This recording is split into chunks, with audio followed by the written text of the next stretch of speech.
One day at a time, sweet Jesus. Ooh,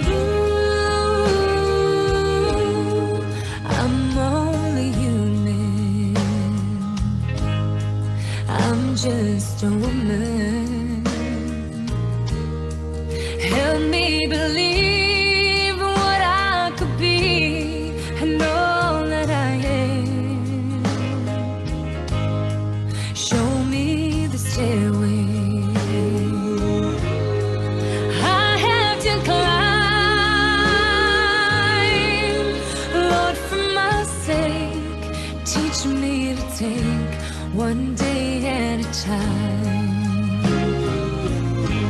One day at a time, sweet Jesus. That's all I'm asking from you. Give me the strength to do every day what I have to do. Yesterday's gone, sweet Jesus, and tomorrow may never be mine. So for my sake, show me the way, one day at a time. Do you remember when we walked among them?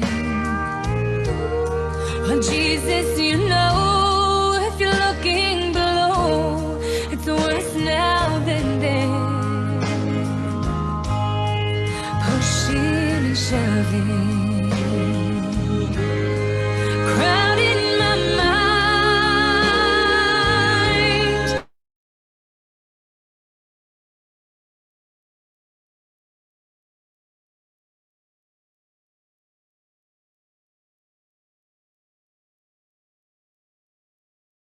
Time, sweet Jesus, that's all I'm asking from you.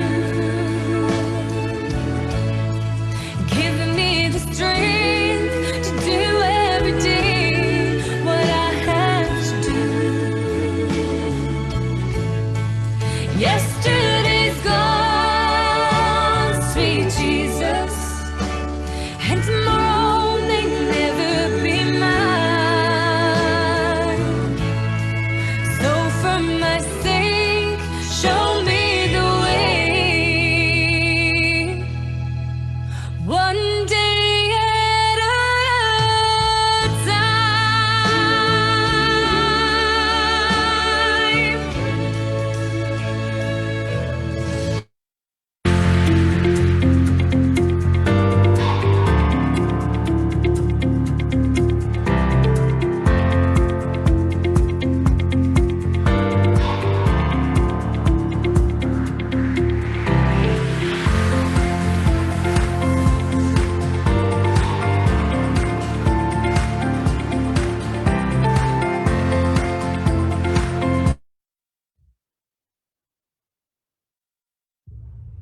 Excellencies, members of the Diplomatic Corps, honorable speakers, government and non-government personalities, distinguished delegates, and friends.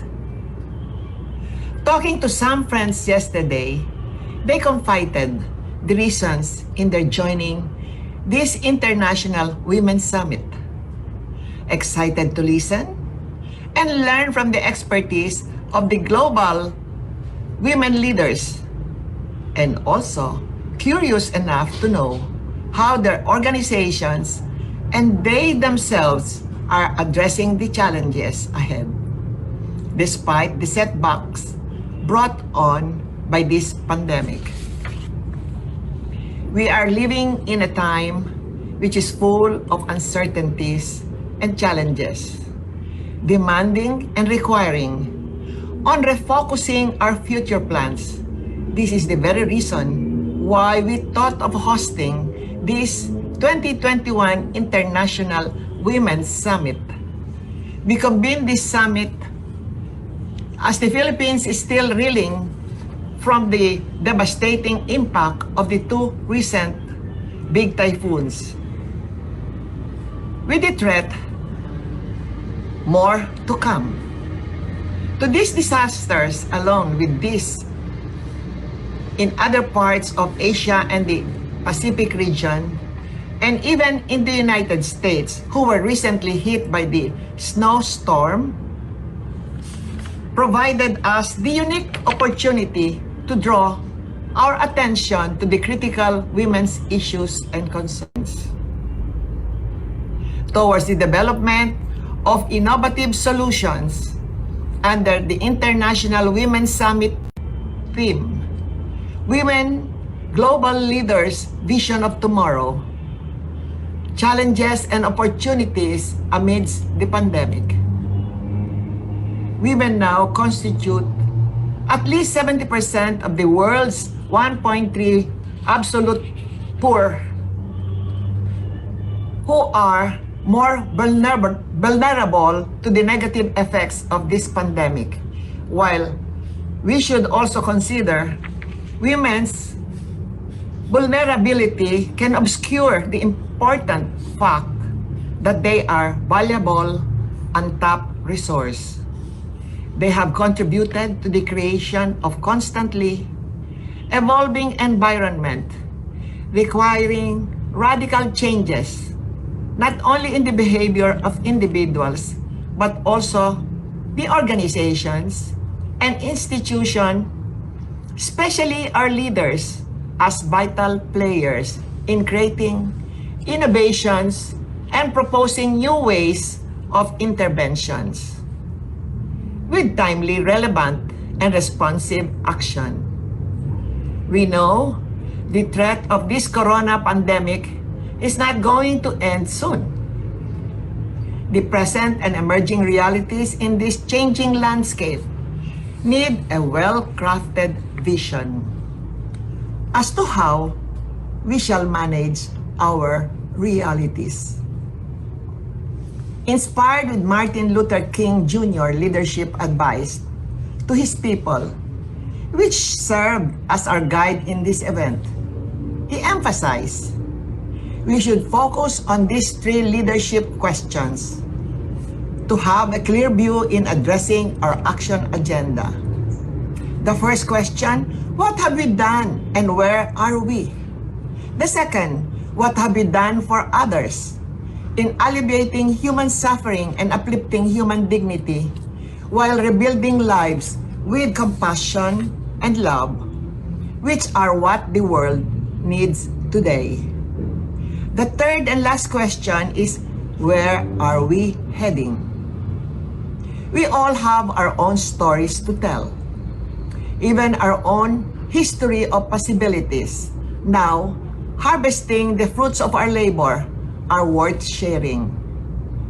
Our dynamic speakers yesterday expounded clearly on this extensively as to how they were able to address innovatively with a fresh paradigm shifts in values and perspectives to meet the challenges at hand. Their shared life's aspirations and experiences that made it possible for them to transform work into an opportunity to reach out and serve others. A doorway to a better life, open to wider horizons that allow leaders, movers, innovators, and agents of change to focus on the dreams of the people as they create new opportunities for them. Our speakers pointed out, we are in a position to make positive differences to the lives of many in becoming better individuals. Although they do not underestimate the pains and difficulties ahead, since time had not been very easy for all of us. These were all shared by our distinguished speakers. And let me quote what our speaker, Soroptimist International President Penny Bob, stated. we should look at the past to inform our future. The world is different than it was just a year ago. We are to be creative and more effective, creating new ways to communicate, and likewise with varied methods of delivering our services, while learning new ways on how to do things.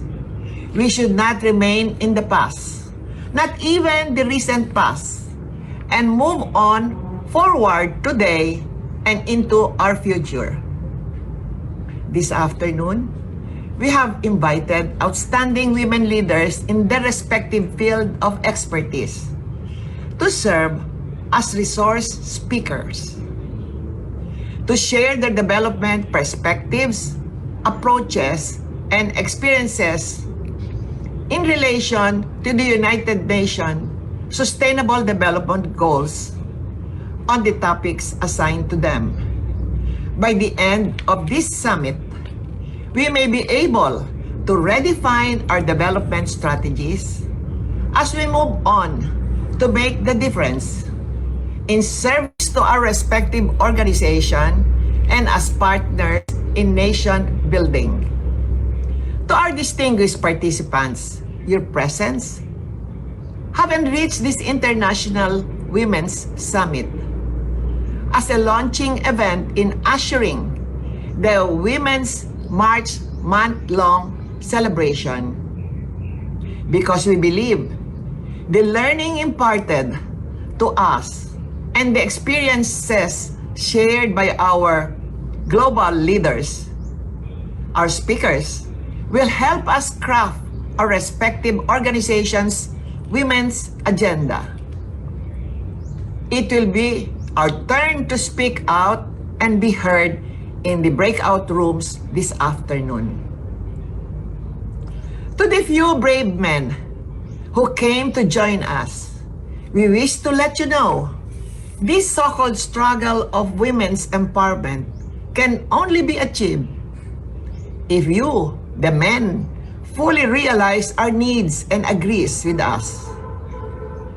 Of course, we are also excited to hear your voices at this global platform. As we move on, let us discover and rediscover each other and commit to a continuing partnership for gender equality, development, and peace. Thank you. Have a minimum.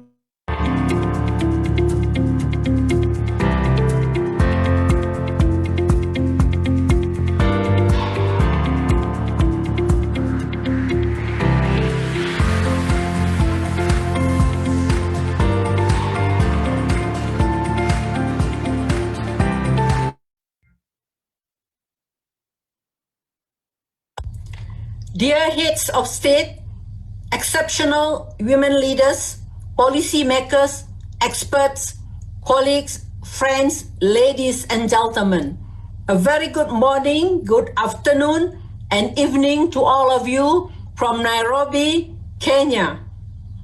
I am very pleased to be joined today by my sisters from diverse professions and of different nationalities, ages, races, and walks of life.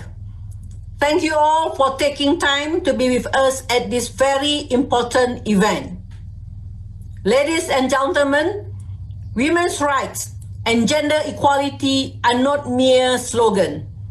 They are an issue of human rights, as well as a social, economic, and political imperative, a necessary ingredient of equal, inclusive, and sustainable societies. The Beijing Platform for Action notes that women are a fundamental force for leadership and that women's empowerment is catalytic towards the achievement of a sustainable world. Women leaders play important roles in mobilizing and advocating for reforms, in addition to being role models and mentoring other women and girls to exert their rights and become future leaders in their own capacity. Let us remind ourselves, without any prejudice of course, that many of the countries and cities which have demonstrated the most effective but also the most humane response to COVID-19 pandemic have women leaders at their helm. This is especially important as the pandemic has undoubtedly impacted women and girls, especially in urban areas, disproportionately.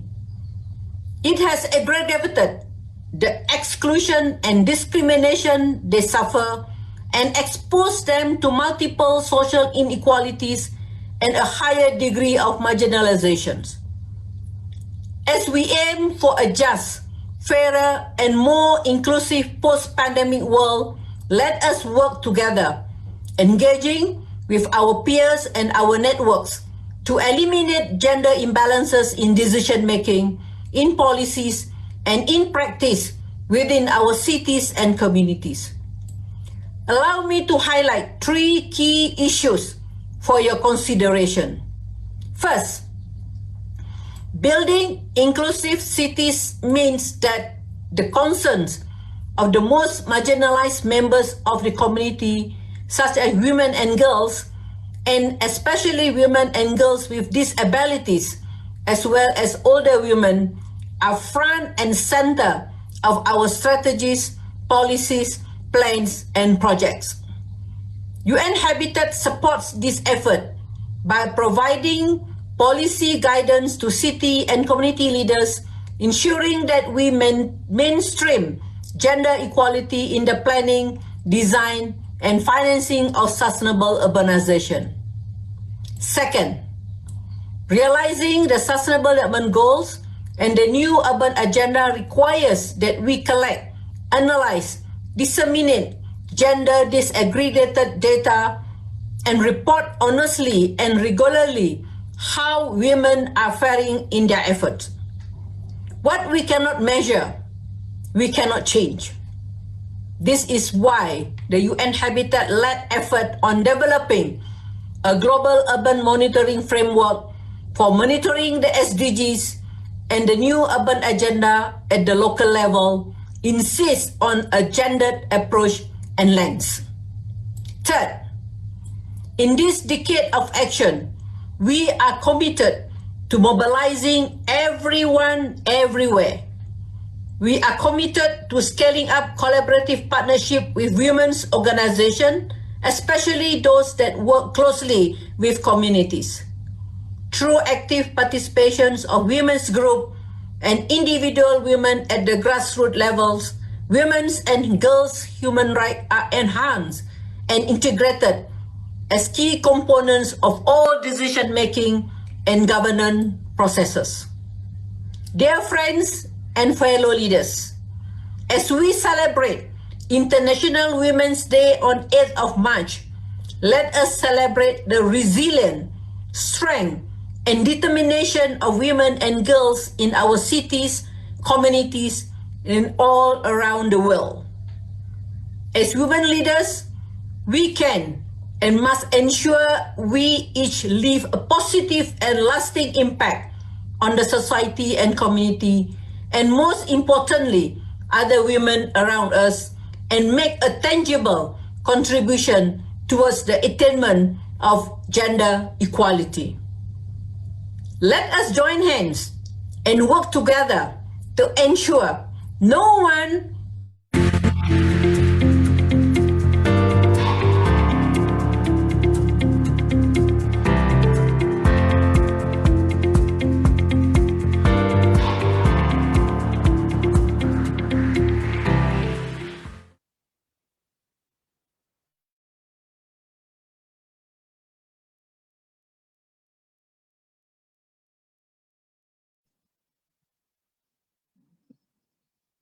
Ma'am Nona, you're mute.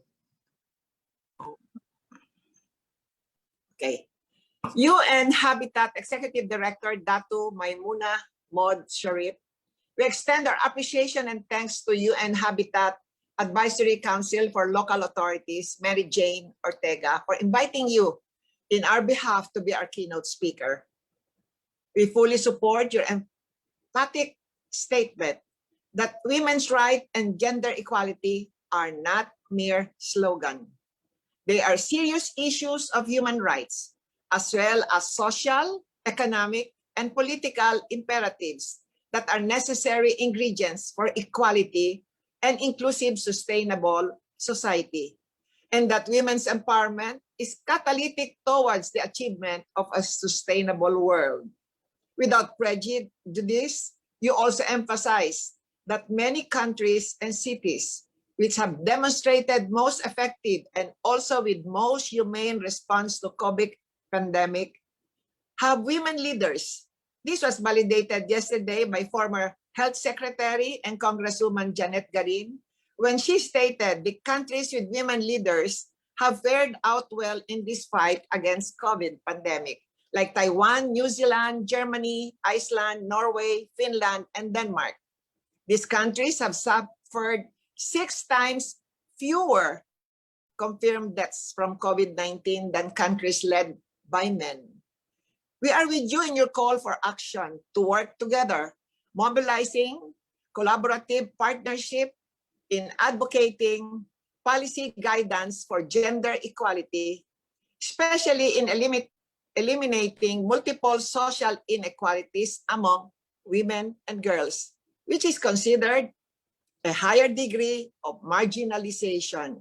Moreover, the need of our respective organizations to monitor the implementation of the 17 UN Sustainable Goals. Let us be reminded of Nelson Mandela's statement, action without vision is only passing time. Vision without action is merely daydreaming, but vision with action can change the world. Our appreciation and thanks for your presence, UN Habitat Executive Director, Datu Maimuna Mod Sharif. Although we missed you yesterday, amidst the 5,300 Facebook attendees and about 600 on Zoom. Thank you for your presence.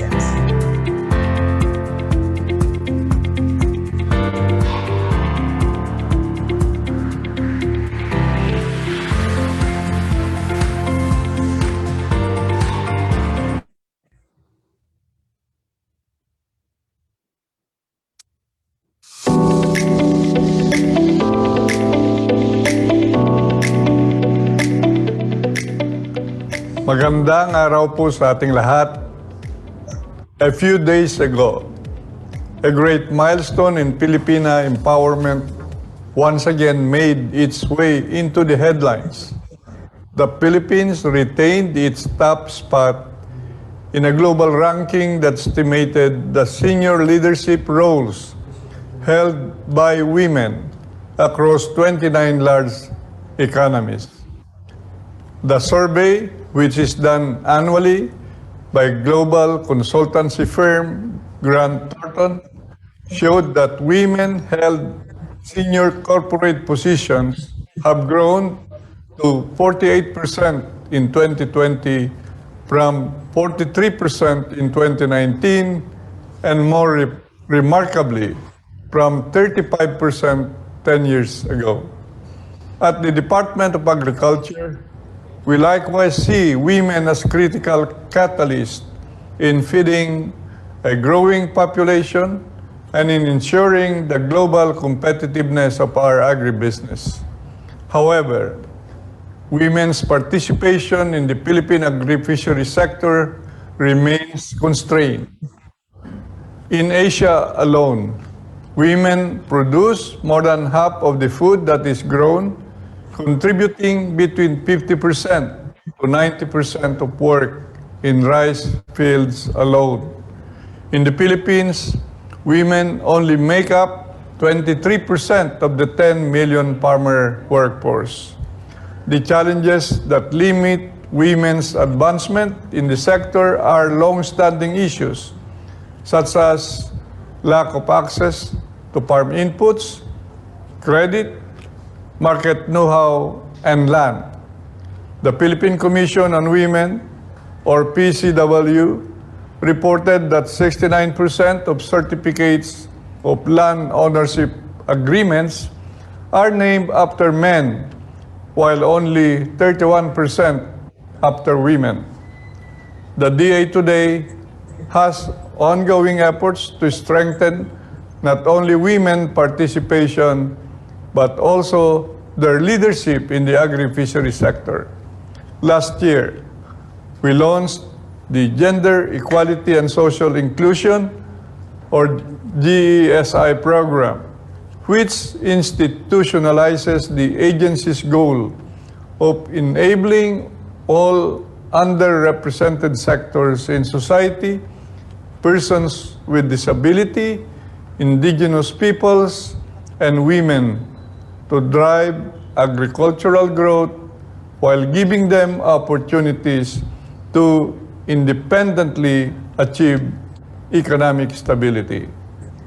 With our new GESI program, the DA will help provide women access to the same resources that men enjoy. We will give more women financial credit, farm inputs, and other resources to help close the gender gap in the sector. Another major motivation for our gender equality push is that women, according to the PCW, prove to be most vulnerable to poverty, especially those residing in rural areas where farming, fishery, and forestry are the primary sources of livelihood. Aside from being marginalized in land ownership, income, and access to basic services, women's productive work is also undervalued relative to the work of men. PCW data show that women in coconut farming earn 6.6% lower than men in the same field, 4.6% lower in corn, 3.8% lower in palay, and 3% lower in sugarcane. As farmers already earn below minimum wage, women farmers suffer greater inequality in incomes. This is in addition to the unfairness of unpaid and often unappreciated household and child care work, as many still believe women must accept such tasks as their own burden to carry. Aggravating the situation today is the COVID-19 pandemic, which is depriving many of potential economic engagements outside their homes. It's worthy to note that despite the long journey we have yet to take to achieve gender equality in agriculture, women are gradually being recognized as leaders, with women comprising almost half of agricultural extension providers who engage in planning and implementation activities of local projects. With our GASI program, I hope to further the engagement of women in agriculture, not only as participants, but more so as leaders by increasing their know-how in farming, finance, and agribusiness management. Seeing how many women in our country today are demonstrating effective leadership abilities and inclination towards a holistic approach, women play a critical role in our goal of achieving a food-secure Philippines with empowered and prosperous farmers and fishers. More power to our Pilipinas, and advance Happy Women's Empowerment Month to all of you. Mabuhay kayong lahat. God.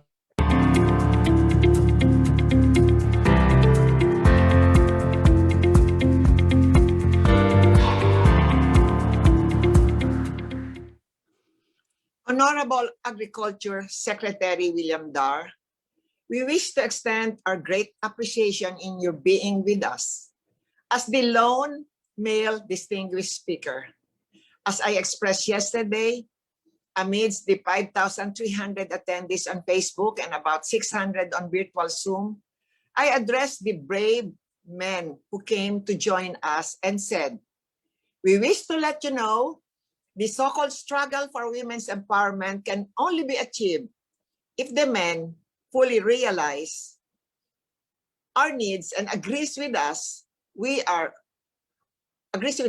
we are also excited to listen to the men's voice at this global platform."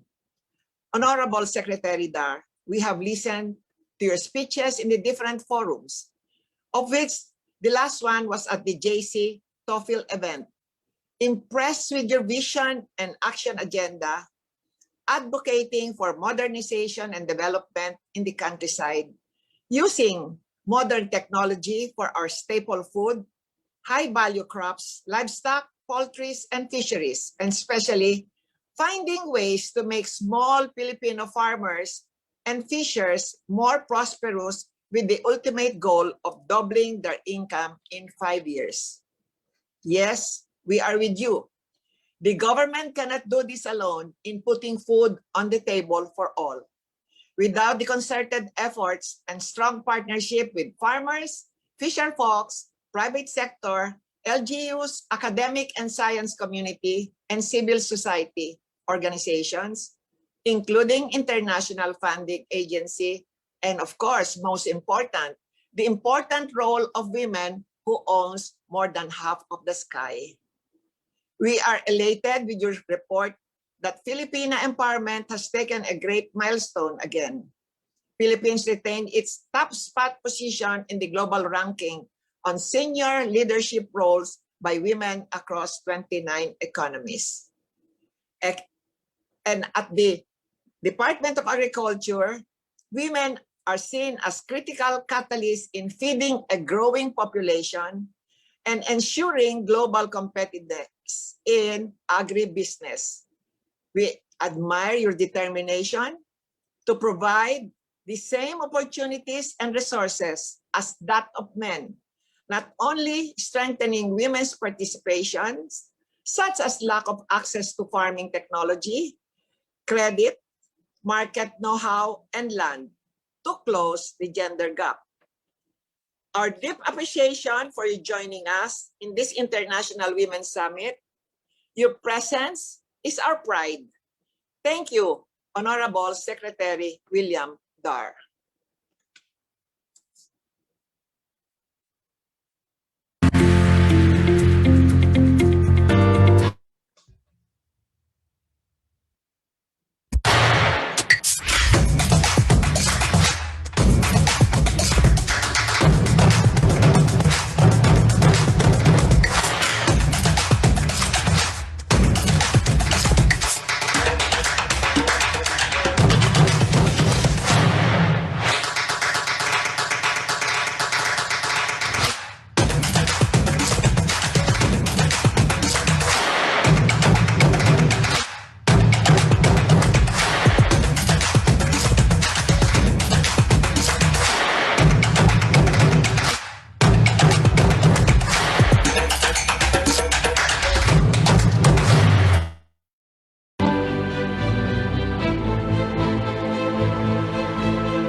To the distinguished speakers and to the organizers of this International Women's Summit 2021, good afternoon.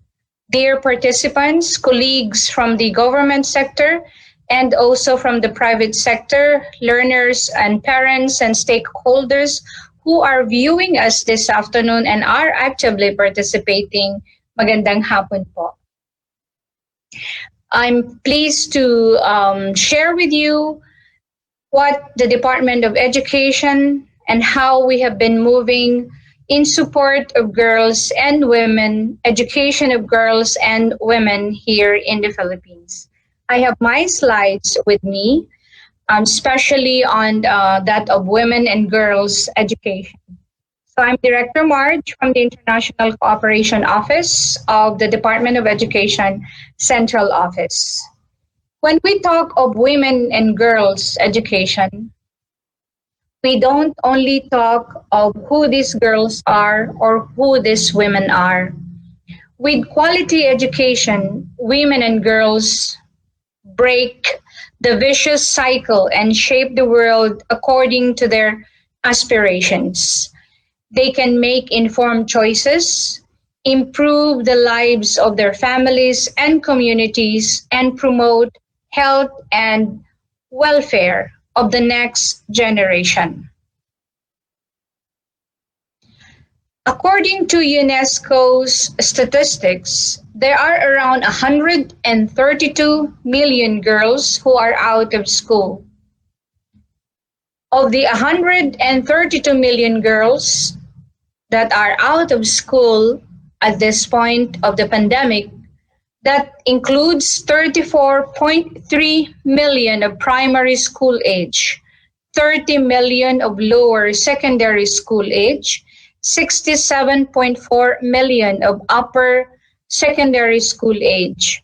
In countries affected by conflict, girls are more than twice as likely to be out of school than girls living in non-affected countries. And there are some barriers, or there are identified barriers to women and girls' education. So what are they? First is poverty, which is also prevalent here in the country. Second is, of course, violence caused by war and early marriages or child marriages, sexual assault, sanitation, and of course, distance. Women and girls who live in far-flung areas and are very distant from where the schools are. And what are the basis for women and girls' education? Let us look at them one after the other. First is the 1948 Universal Declaration of Human Rights, recognizing education as a universal right. Second, the UNESCO Convention Against Discrimination in Education, which is the first international instrument which covers the right to education extensively and has a binding force in international law. Next is what is in the Article 13 of the 1996 International Covenant on Economic, Social, and Cultural Rights, recognizing the right of everyone to education. The next one is what is in the Sustainable Development Goal number 4 that highlights the specific issue of gender equality in education, notably through Target 4.5, which requires states to eliminate gender disparities in education and ensure equal access to all levels of education in vocational training for the vulnerable by 2030. The ASEAN Human Rights Declaration as well, in its general principles, states that the rights of women, among others, are an inalienable, integral, and inclusive part of human rights and fundamental freedoms. The ASEAN Socio-Cultural Community 2025 as well has identified strategic measures that seeks to reduce barriers faced by women and girls, promote and protect human rights, and ensure equitable access to all, among others. In the Philippines, we have Section 1, Article 14 of the Philippine Constitution states that the state shall protect and promote the right of all citizens to quality education at all levels and shall take appropriate steps to make such education accessible to all. Section 2. To establish and maintain and support a complete, adequate, and integral or integrated system of education relevant to the needs of the people and society. It also aims to establish and maintain a system of free public education in the elementary and high school levels without limiting the natural right of person to rear their children, be it elementary and secondary education is compulsory for all children of school age. And third, to establish and maintain a system of scholarship grants, student loan programs, subsidies, and other incentives which will be available to deserving students in both public and private schools, especially to the underprivileged.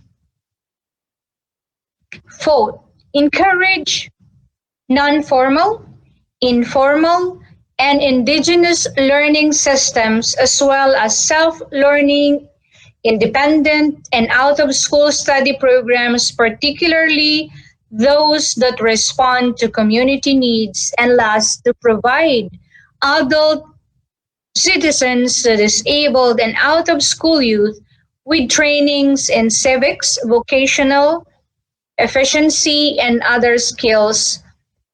And these are the existing basis for supporting the education of women and girls. In the Department of Education, we entered into partnerships not only in local or with local government units, but also with international partners, just so we can push our mandate to educate our girls and women. So we have entered into a partnership with the UNESCO Regional Office of Jakarta in Indonesia and that of COICA. This is a collaboration with DepEd, which has been initiated sometime in 2017 for the Out of School Girls Project. These girls are product or are victims of Typhoon Haiyan. You know that, what happened in Leyte. And this is with girls from Tacloban City and the other neighboring towns of the capital of Leyte. This also supports the Philippine government aspirations to strengthen ALS in the country within the framework of the Sustainable Development Goals, particularly number 4, to provide quality, accessible, and equitable education and lifelong learning for all. The project will end come June of this year, and hopefully we will still be able to push for any part 2 or part 3 for that matter, just so to support and give access to our girls and women in the different parts of the country. So the picture would show one of our forum that was conducted sometime in 2019, I think, which is a national forum in partnership with other DepEd stakeholders, particularly focusing on issues and concerns of our girls in the Department of Education. This afternoon, friends, and of course to our learners who are here with us, I would like to encourage everyone to really champion the education of our girls and women. This is a call not only to all the governments of the world, but to everyone who is part of this world where we all live in. I would like to show you a video of the women who shaped the education system and have contributed in improving education in the world. You could see familiar faces, those who have gone before us and those who are still with us and are constantly and bravely facing the challenges of this world in educating women and girls. Let's look at the video.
Thank you. So, as what I have said previously, the Universal Declaration of Human Rights recognizes education as a universal right. Any person has the right to quality education, regardless of gender, color, race, religion, or any other form of affiliation. Over the years, women have fought for equal rights in suffrage, public office, equal pay, access to healthcare, and of course, education.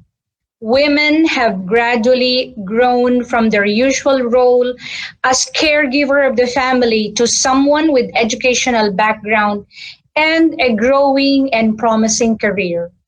Educating women and girls plays a significant role in the development of the society, and we know that. When women and girls are educated, they can make informed choices, improve the lives of their families and communities, and promote the health and welfare of the next generation. In the 21st century, access to quality education remains limited, especially for women in South Asia and Africa, despite the tremendous efforts being done by the governments. International also and regional organizations and even NGOs, women make up more than two-thirds of the world's 796 million illiterate people. That is why governments across the globe should continue working on initiatives towards improving access to quality education. They must strengthen girls' capacities and create an environment where they can achieve their aspirations and in turn give back to the communities where they belong.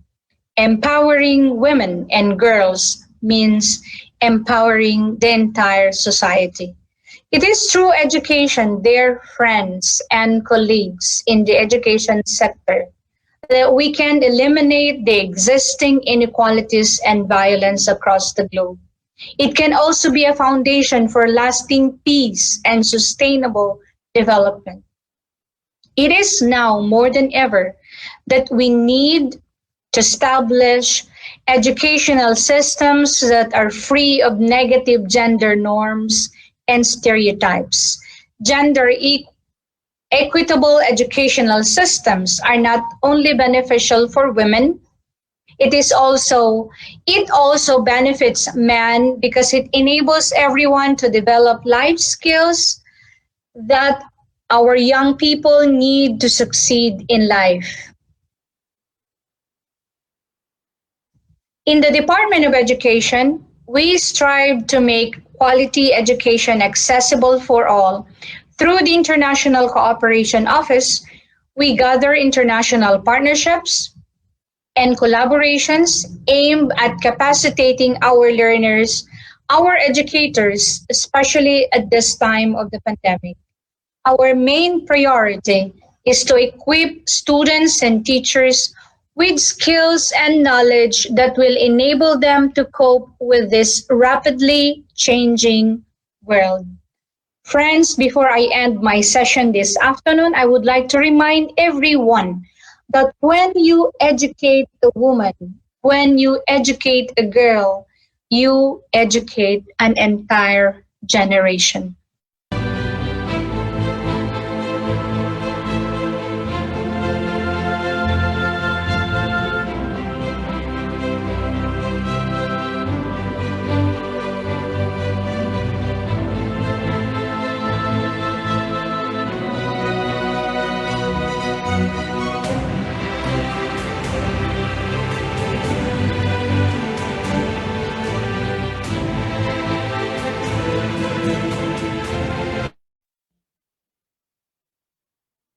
Supreme, Chairman Global Peace Foundation Philippines, and Regional President of Global Peace Foundation Asia Pacific.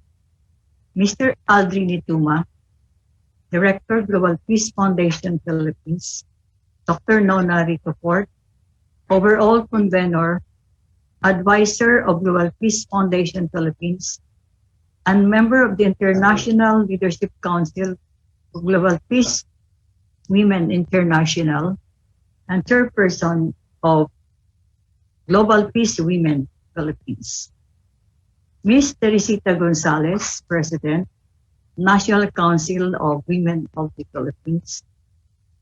Ms. Juanita Querido, President, Young Women Catholic Action and Founders Federation of the Philippines Incorporated, international women leaders and advocates from the different international non-government organizations, United Nations organizers, non-government organization institutions, student leaders and youth, and other participants to this virtual 2021 International Women's Summit.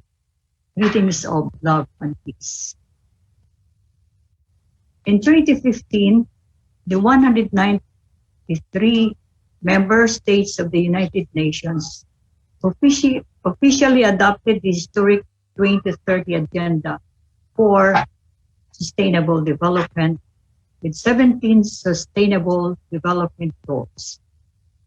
These Sustainable Development Goals are expected to be achieved by 2030, so we have more or less 9 more years to go. In this session on women in education, we will focus on number 4 Sustainable Development Goal, which is quality education.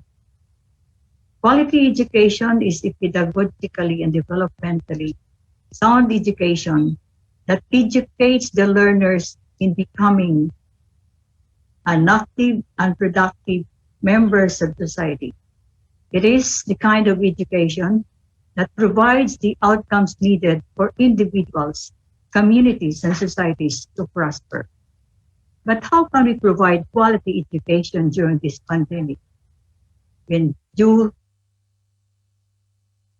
to IATF, International Agency Task Force, and health protocols, face-to-face learning is no longer allowed in public schools. Before the start of classes in October 2020, in all public schools, districts, divisions, and regions of the Department of Education, the preparation of learning continuity plan was required. This was used as guide in deciding which kind of modality in learning and teaching is appropriate for each school. The learning continuity plan was designed to set strategic direction in schools to ensure that school children acquire the new or the most essential learning competencies in the midst of the pandemic. Some of the challenges in the implementation of the learning continuity plan were the following: risk mitigation measures within schools and communities, because most of the schools in provinces and far-flung areas are far from the capital town. Another is alternative assessments and evaluation tools for remote learning, because the assessment and the assessment exercises in the modules are not sufficient. So they have to have alternative assessments and evaluation tools. Third is conducting classes in remote areas where alternative delivery modalities are not applicable. And the reason will be mentioned later. And another is teachers and students' readiness. Teachers are not ready to use online teaching, as well as students are not ready for this online learning and the use of other modalities of learning. Based on the learning continuity plans, the following modalities of teaching and learning were arrived at. Number 1 is blended learning, a combination of the use of modules, the use of radio and television programs, which are appropriate in particular situations in this school. Purely modular The use of modules which were prepared by the regions, some by the regions, others by the division, and by teachers themselves in schools. This basic education is delivered. If the modules cannot be delivered to the homes of the learners, parents or guardians are the ones requested to get the modules from the teachers in schools. There is also the problem faced by schools, especially in far-flung and remote areas, where internet connectivity is poor or none at all. Also, the financial problems of parents who cannot afford to buy even cell phones or smartphones, much more iPad, tablet, and laptop. Some regions, divisions, and schools also cannot cope with the schedule of producing and delivering modules on time. So there are times when children at home are left at their own. In addition, there are some parents who are not capable of helping and tutoring their children in answering the activities and assessments in the modules. Thus, there are many concerns and challenges caused by this pandemic. Those involved and are tasked to deliver quality basic education are hindered from performing this very important task. Aware of all these problems, let us put together all challenges we have experienced in our respective countries, as well as the opportunities brought about by working from home and this pandemic. By putting together all the experiences and drawing upon our expertise as outstanding global women leaders, we hope to be able to address critical issues and common concerns toward the development of innovative solutions appropriate to our challenges in our respective countries concerning delivering quality education. Hopefully, each one of us can address critical issues and concerns towards the development of innovative solutions addressing the unimaginable effects of this COVID-19 pandemic. Thank you very much.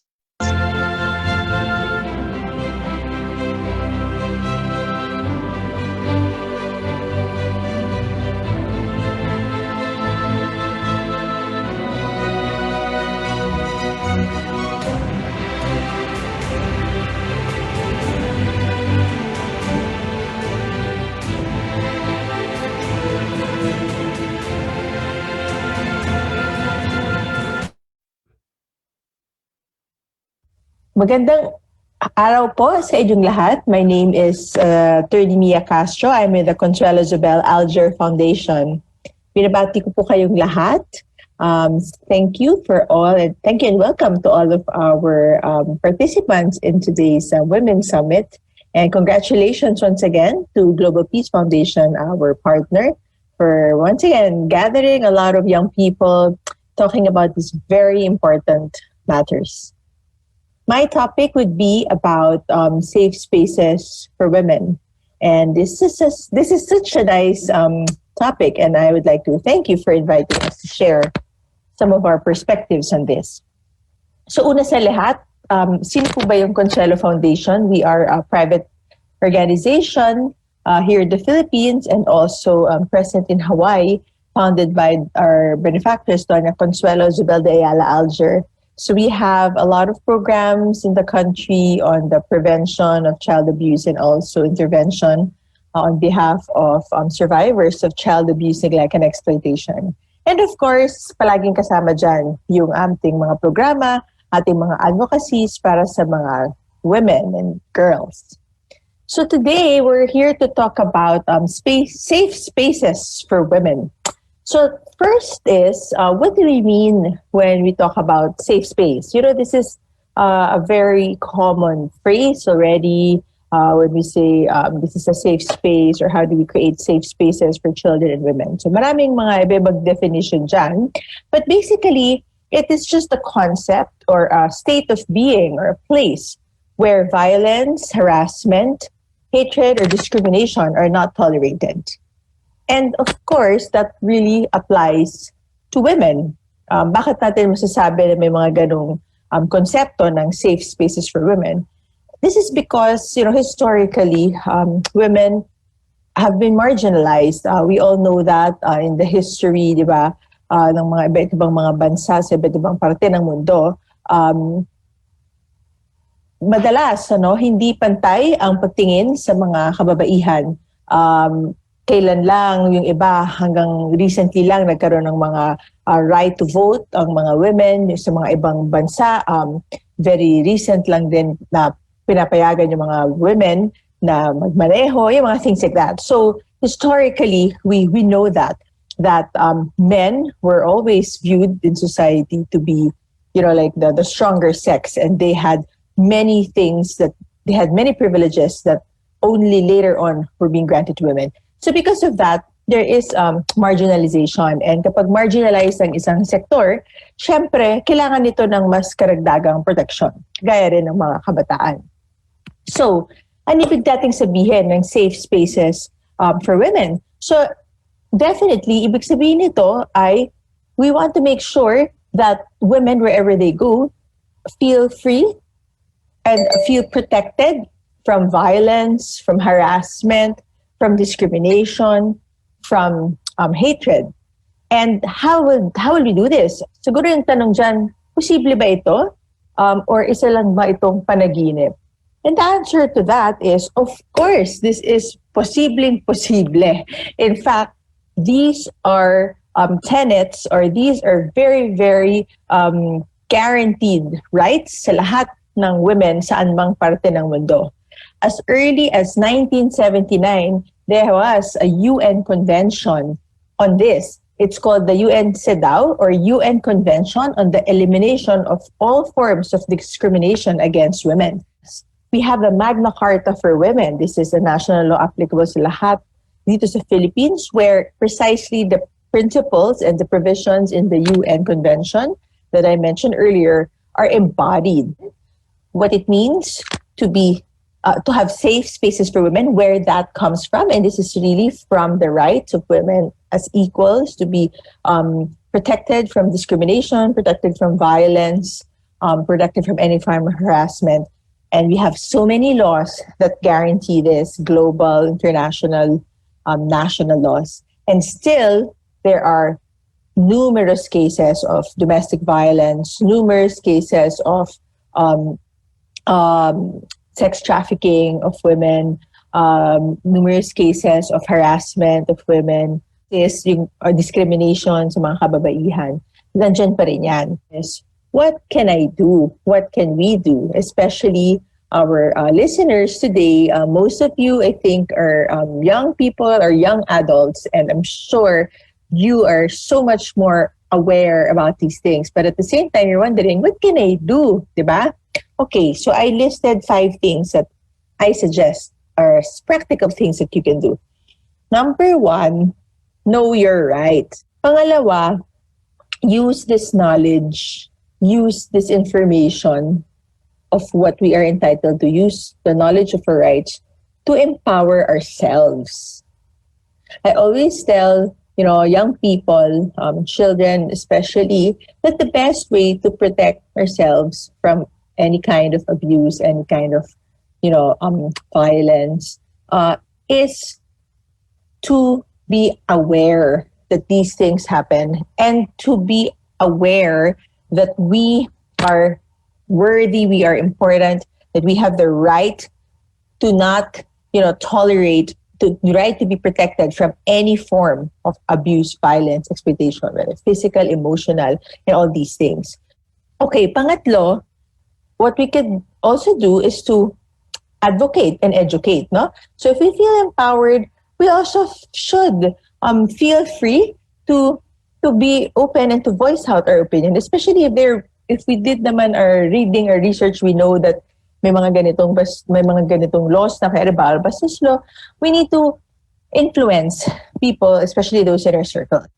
And then pang-apat na tip ko, let's be an agent for change. So aside from just little ways like that, pwede tayong lumevel up. So kunyari, meron tayong mga school organizations, pwede tayong mag-imbita ng mga tao na pwede magsalita para ipabahagi kung ano yung mga rights on gender equality, how to protect women, ano ba yung mga ginagawa noon na hindi na pwede ngayon, etc., etc. And we could create change because by just talking about it, we enlighten each other, and we can come up with, mga advocacy efforts to promote these new principles, to try to change the behavior, not just of our peers, but even of our elders, adults around us, and even our administrators, if we are in school settings, etc. Lastly, is to choose our leaders well. So this is more, malapit na rin, mag-election. We have to register to all our young people out there. I hope that you can register. And the reason I say this is because our leaders, our political leaders, our government leaders have a big responsibility. They shape the society. They're very, very powerful in declaring, diba, parang what is good, what is normal, what is accepted, what is not accepted. And kapag ang nangyayari ay meron tayong mga leaders that do not promote the equality between men and women, or that put down women, or that make it trivial, itong mga matters like making women feel safe from violence, from exploitation, from abuse, from harassment. And then nagiging mapabaliwala yung mga ganitong mga bagay, which is not good at all. So those are my 5 tips, and I hope that we could do that. So again, let's know our rights. Let's read up and find out what are our rights. Second, after we feel empowered, after we know these knowledge, let us empower ourselves and feel empowered and embrace that. Third, let's advocate and educate others in our circles. Fourth, let's be an agent of change, an agent for change. Like create projects or create little initiatives, kahit napaka mga maliliit lang, para mapag-usapan kung paano magiging safer ang mga babae sa ating mga ginagalawang mga mundo. And last but not least, let's choose our leaders well. Kahit na leader sa school community, di ba? Tingnan natin yung mga taong bukas ang pagtingin and who are progressive and know kung ano ang mga basic things gaya ng dignity, protection for women, and espousing and believing in the equality between men and women. Because if we are able to change that mindset, and if we embrace men and women as equals, then the respect, the dignity will be there. And then a lot of these very, very difficult things that are na pagdadaanan ng maraming masasaklap na experience sa maraming kababaihan sa buong mundo ay mababawasan. So with that, I would like to thank you for this opportunity.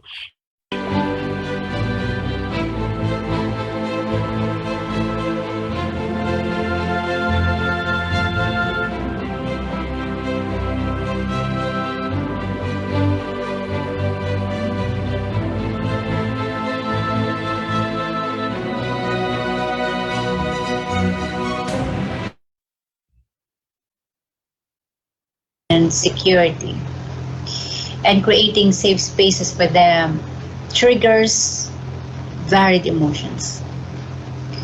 The feeling of being troubled and bothered by the harsh realities that our women counterparts are experiencing as we speak today, and the feeling of being hopeful of the many programs set in place by the United Nations and the Philippine government.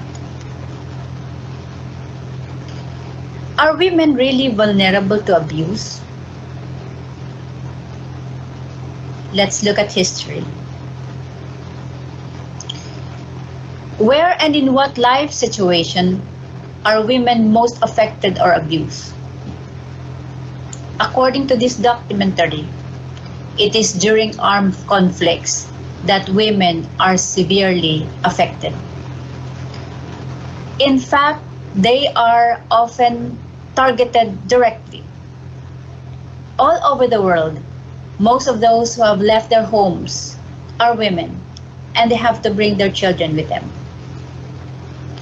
In a book taken by force by Robert Lilly, it was said that American GIs had raped an estimated 14,000 civilian women in the United Kingdom, France, and Germany.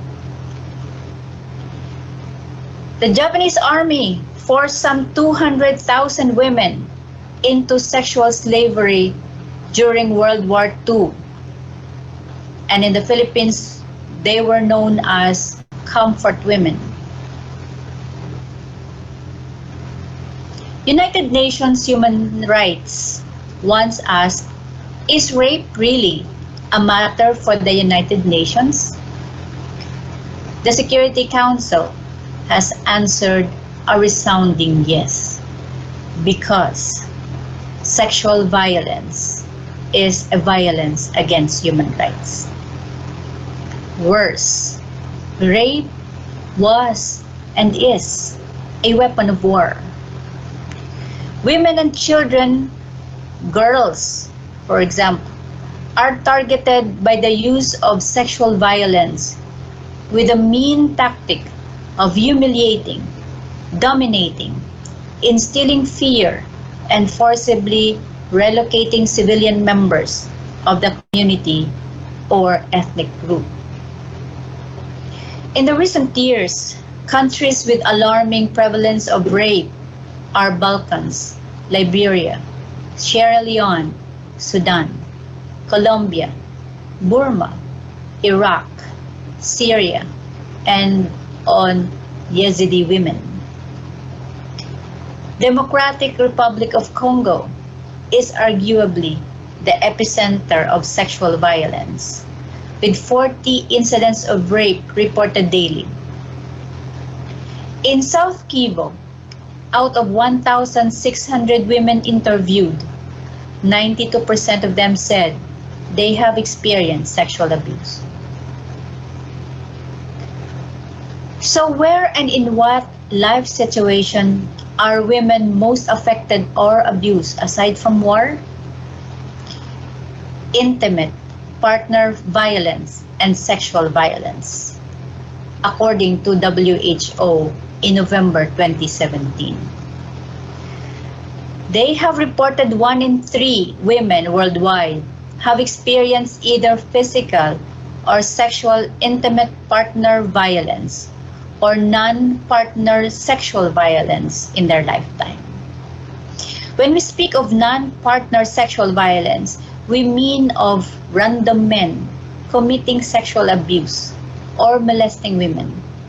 We mean of male adult family member or male adult family friend or acquaintance. Also globally, as many as 30% of murders of women are committed by intimate partners. Bringing home the context, violence against women appears as one of the country's pervasive social problems. According to the 2017 National Demographic and Health Survey conducted by the Philippine Statistics Authority, 1 in 4 Filipino women aged 15 to 49 has experienced physical, emotional, or sexual violence by their husband or partner. So the question, are women really vulnerable to abuse? Yes. If record shows 1 in 4 Filipino women aged 15 to 49 have experienced such abuses, it means if it's 19 million women aged 15 to 49, that's 5 million abused women. Almost 5 million abused women. Some realities that contribute to the vulnerability of women are mostly cultural in context. And this one, they also recognize the lack of faith in the country's justice system caused by frustration over the lack of results in filing complaints. So the Office of the President, Advisor on the Peace Process, formulated the National Action Plan in Women, Peace and Security, or the NAP-WPS. Serves as the response of the Philippines to various international instruments on women, peace, and security. It also supports the implementation of national mandates on women and gender equality, as well as peace and development. The Philippine NAP-WPS is composed of two primary outcomes based. One is protection and prevention, and the other one is empowerment and participation to ensure active and meaningful participation of women. And there are two support outcomes to fulfill the two primary outcomes, that is promotion and mainstreaming, and monitoring and evaluation on the successes of the intervention, or if there are rooms for improvement on the existing intervention. As an academician, where can we contribute? We can contribute in the number two of the outcomes base, the empowerment and participation. Schools should ensure active and meaningful participation of students and school personnel in areas specifically on peace building, peacekeeping, peacemaking, and peace building. And also on the promotion and mainstreaming of gender perspectives in all aspects. The Commission on Higher Education issued CHED Memorandum Number 1 in 2019, saying the integration of peace studies, education in the relevant higher education curriculum. So, this is prominent and evident in the integration of peace studies in courses such as National Service Training Program, Sociology or Social Studies, Women's Studies, to mention a few. And of course, integration of the gender-specific, gender-sensitive themes in student activities and student support. The Department of Education also issued Executive Order, Department Order, or DepEd Order rather, 32 in 2017, Gender Responsive Basic Education, and this is translated into gender-sensitive language and themes used in books and classroom instructions and interaction. Before I finally leave, I'd like to share with you a quote that came from the 8th, one of the most prominent and influential Secretary General of the United Nations. There is one universal truth applicable to all countries, cultures, and communities. Violence against women is never acceptable, never excusable, and never tolerable. Thank you for listening.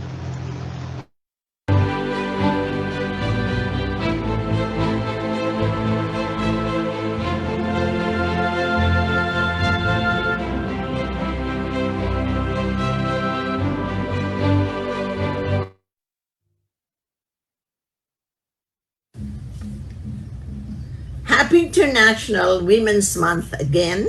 And on the second day of the International Women's Summit, my topic is women in public service.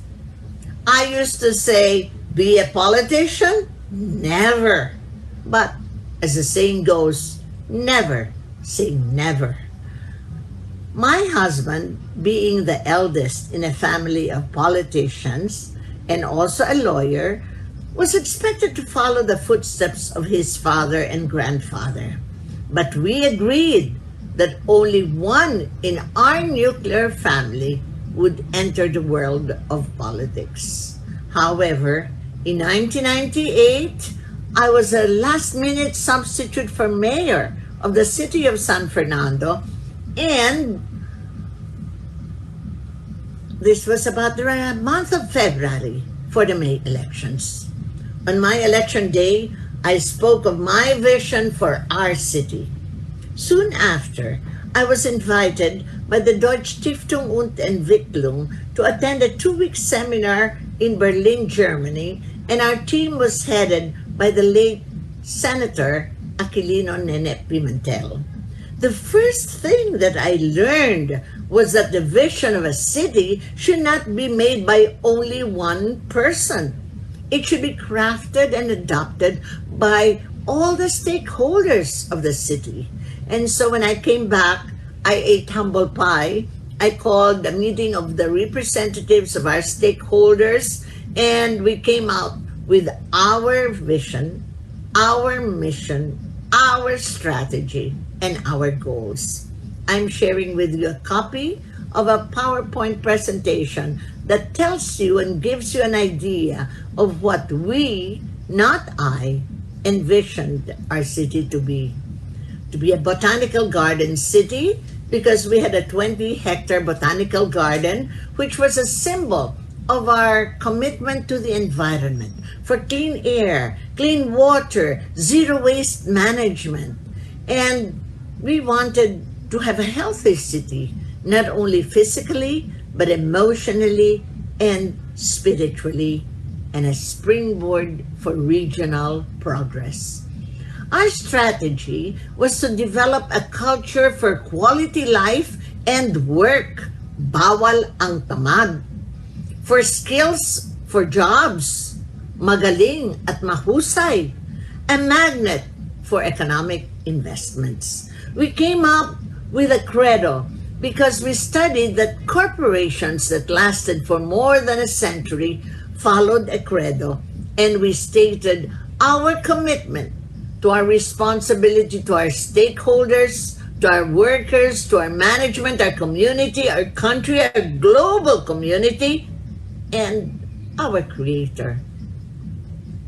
Our vision metamorphosed in my last term from 2004 to 2007 to have a city that was safe, because I was then a member of the United Nations Steering Committee on Safer Cities and Public Places, especially for women and children. We wanted our city to be walkable, with God-loving residents, hard-working, disciplined, enjoying basic needs and basic services, and developed in infrastructure in harmony with nature. And this is brought about by revenue generation. We identified development issues, concerns, and opportunities. We underwent the city development strategy with the technical assistance of the World Bank and funded by the Ministry of Construction of Japan. Arigato gozaimasu to Japan. Thank you to the World Bank. We made our CDS, our City Development Strategy, in such a way that we would work for sustainability, bankability, competitiveness, and livability. We went through 4 steps, and we can apply this to our own personal lives. We have to assess ourselves. Where are we now? Where is our city now? Where is our country now? Our development vision can be answered by the question, where do we want to be? Formulate strategies, and we say, how do we get there?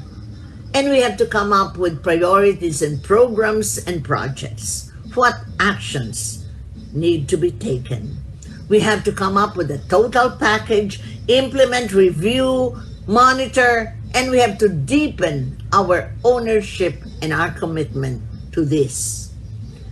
We also talked of basic services that had to be provided. Now, they all are listed in one chapter of our local government code. But being a Filipina and very good in acronyms, I came up with an acronym. And it is Western Chains. W for water and sanitation, E for energy, S for solid waste management, T for transport, E for education, recreation, and N for nutrition. And then for chains, which they didn't like because they thought it would be the chains that would imprison. But I said, this is a chain that links us together. We have to communicate. Communication. H for health, A for agriculture, I for infrastructure in harmony with nature and environment, and S for shelter. During my term as mayor, we aligned our projects with the 8 Millennium Development Goals. Now, we have to align our projects to the 17 Sustainable Development Goals. I commissioned Joel Macanaya to compose a song of the 17 Sustainable Development Goals so that we can remember them easily. Number 1, eradicate poverty. Number 2, eradicate hunger. And therefore, if you're always eating, you will be healthy, you will have good quality education, and when you go to school, then you'd be able to learn about gender equality. And for the next 6, you now go to the home. You have water and sanitation. You need electricity. But you need a decent job to be able to pay for all of those. We need technology and innovation. And so we now have television, Netflix, and also those text messages using our cell phones. And this reduces inequality because then we're able to share our knowledge with so many people. And the next 5 would be about cities. We have to have sustainable cities because in cities we have irresponsible consumption.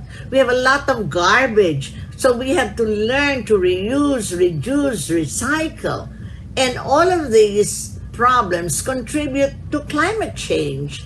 And therefore we should also help and take care of the ocean and protect the earth. For the 16th sustainable goal, we have global peace. And you cannot give something that you do not have. So it is imperative that you have peace within yourself to be able to give it to others. And this is our goal, to have global peace. And this can also be attained through partnerships and through networking, which we are doing here in this International Women's Summit. Our elections will be coming soon in 2022.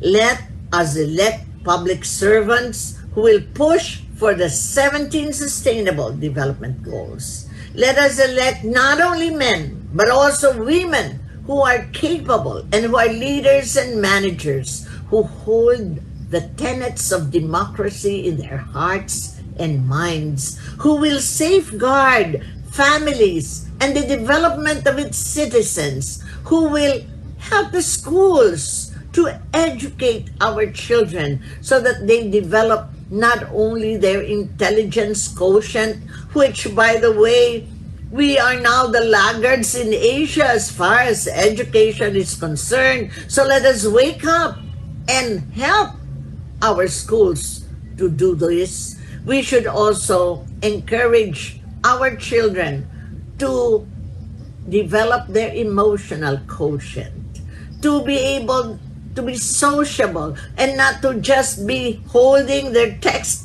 their cell phones, send text messages. They should learn to socialize, and something which we have not been able to do because of COVID. We have not been able to conduct sports where they would learn how it is to win and to be magnanimous in victory and to take defeat, but not to allow it to break their soul. So these are the things that we have to do. Help our children. Help them be empowered because they will be the citizens of the future. Let us observe our credo for good governance for both the governed and the governor. Governance is not only for those whom we elect. We have to also step in and help them, although we are the governed. Let us be humane, loving not only our fellow human beings, but all God's creations, the plants, the animals, the air. Let us dream together, have a vision together, have a common mission and strategy, and as our national hero Jose Rizal said in his Mi Ultimo Adios, he said, we are loved by the sun, the pearl of the Orient seas, but a paradise lost. Let us reclaim that paradise. Where again, to quote Rizal, he said, let us have a place where there are no slaves nor oppressors, where one's faith does not kill, and where the one who reigns is God. Voy donde no hay esclavos, verdugos ni opresores, donde la fe no mata, donde el que reina es Dios. Let us dream.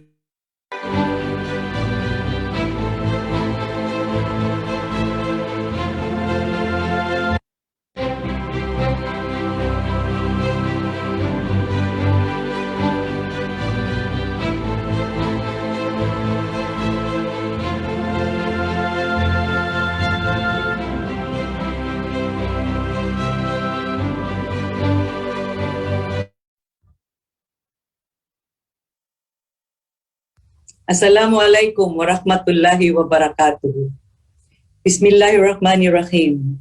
In the name of Allah subhanahu wa ta'ala, the most gracious, the most merciful. Greetings of peace, solidarity, and women empowerment to you all. I am very honored to be one of the resource speakers of this year's International Women's Summit.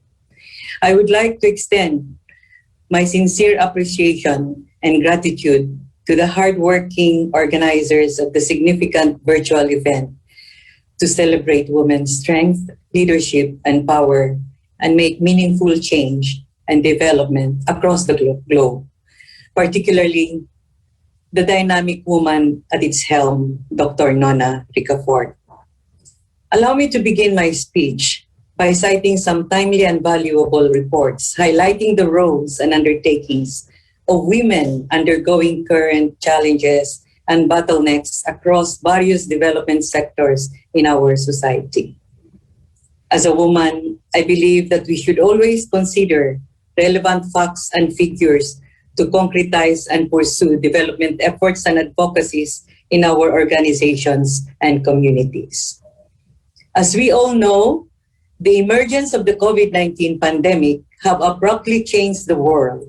It exposed the world's vulnerabilities and greatly affected the lives of billions of people, even to this very moment. The pandemic has deepened continuing noxious inequities in many countries. The health crisis revealed susceptibilities in the spheres of human interactions, including social, political, and economics. Sadly, women are the hardest hit, and consequences are worrying. Income are falling, work marginalized, and at home, women's role are reduced to cooking, cleaning, caring, and nurturing kids. The lockdowns and unemployment of male partners are potent threats to women, as male partners experience stress, boredom, anxiety, and unemployment. Women and girls are at greater risk of domestic violence. In April 2020, the United Nations published the policy brief on the impact of COVID-19 pandemic on women to determine the various dilemma women and girls experience. Cross-cutting significant areas where women play crucial roles like in health services, economic activities, security, and social protections, the impacts of COVID-19 are also magnified for them. Women and girls face more job insecurities, inaccessibility to health resources and services, unpaid care work, and gender-based violence. We all felt it in our homes, workplaces, and communities. These impacts made us more prone to fragility, conflict, and social emergencies. The UN's Progress on the Sustainable Development Goals report reveals that in 2021, around 435 million women and girls will be living on less than $190 a day, $1.90, equivalent to about 95 pesos in the Philippines, including 47 million who are pushed into poverty as a result of COVID-19.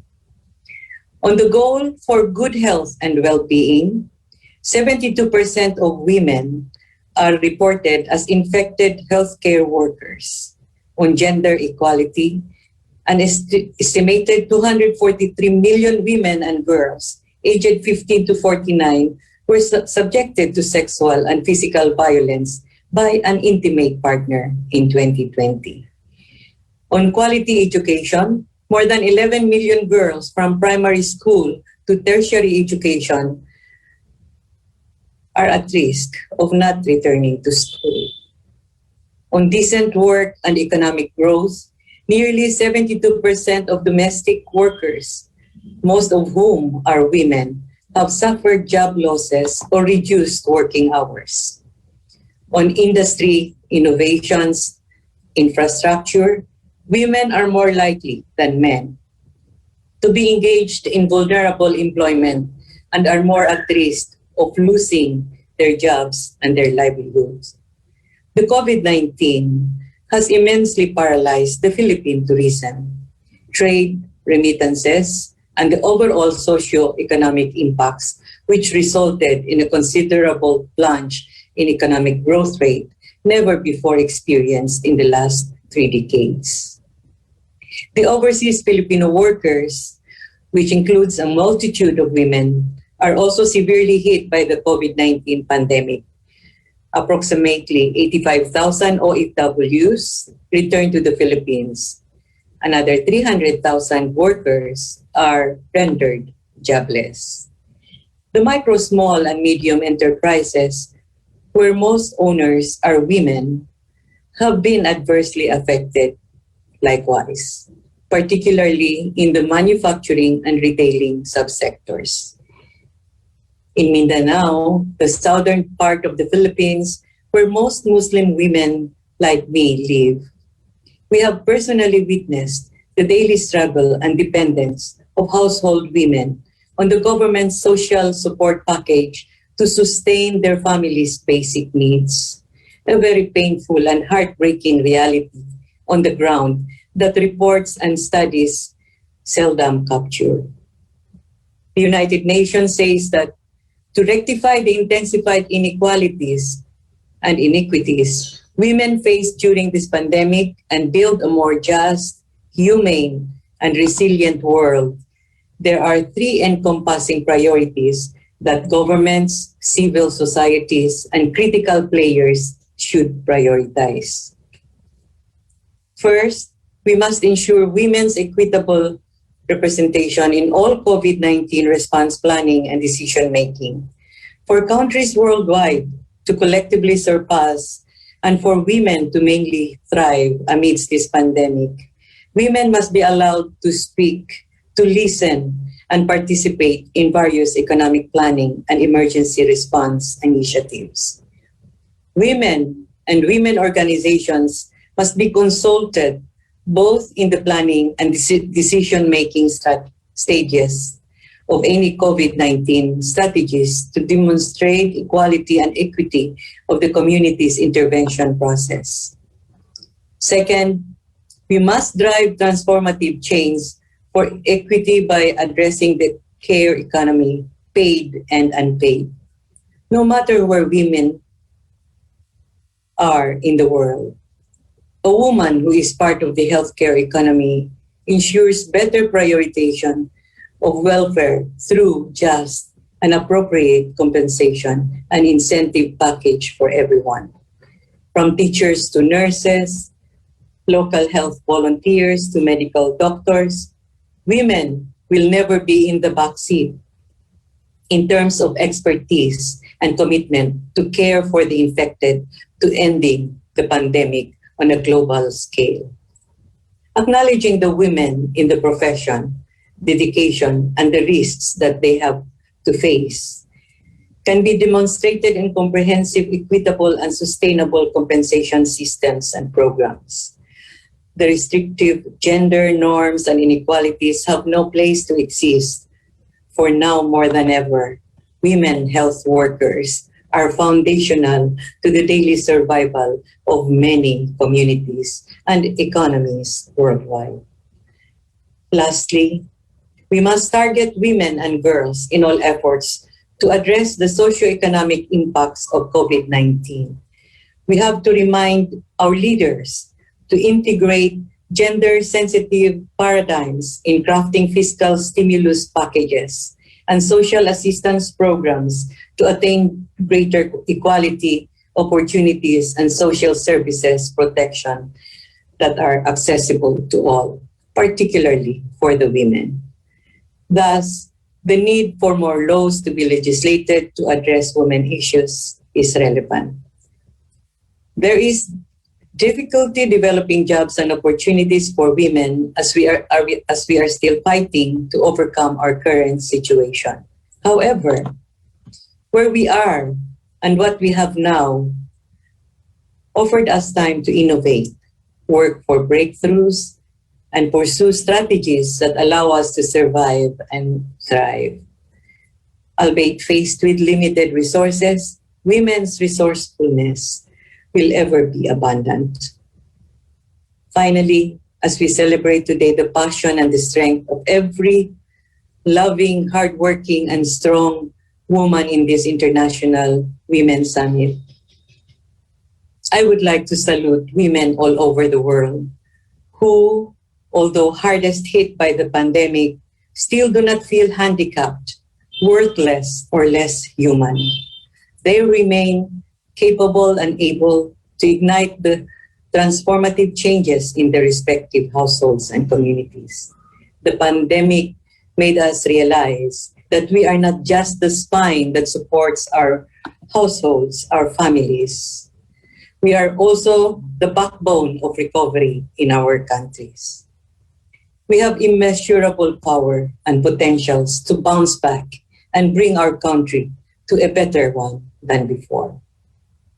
In closing, let us all commemorate the 25th anniversary of the Beijing Platform for Action in 2020, which came out in the pandemic's backdrop.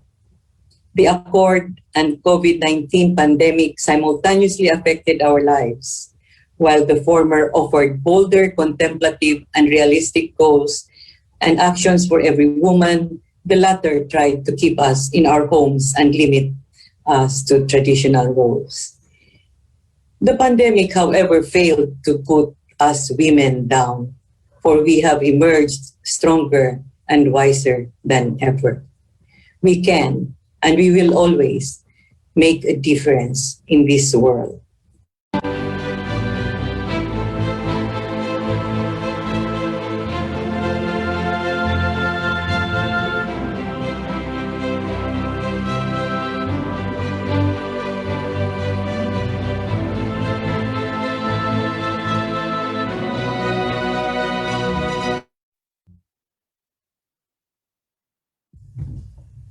Hi, I'm Dr. Rita Mariano, the National President of the Catholic Women's League Philippines. Our topic is on women in healthcare. Women are both users and providers of healthcare, and there is synergy between them. I will elucidate on women as users or consumers of healthcare.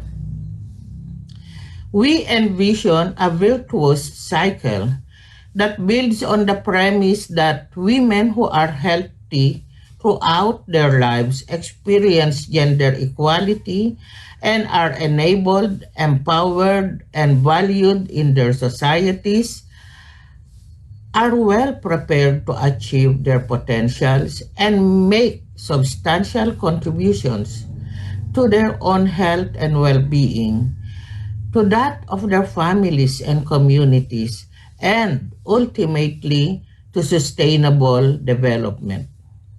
A woman's right to the enjoyment of the highest standard of health must be guaranteed throughout her lifetime, equal to that of men.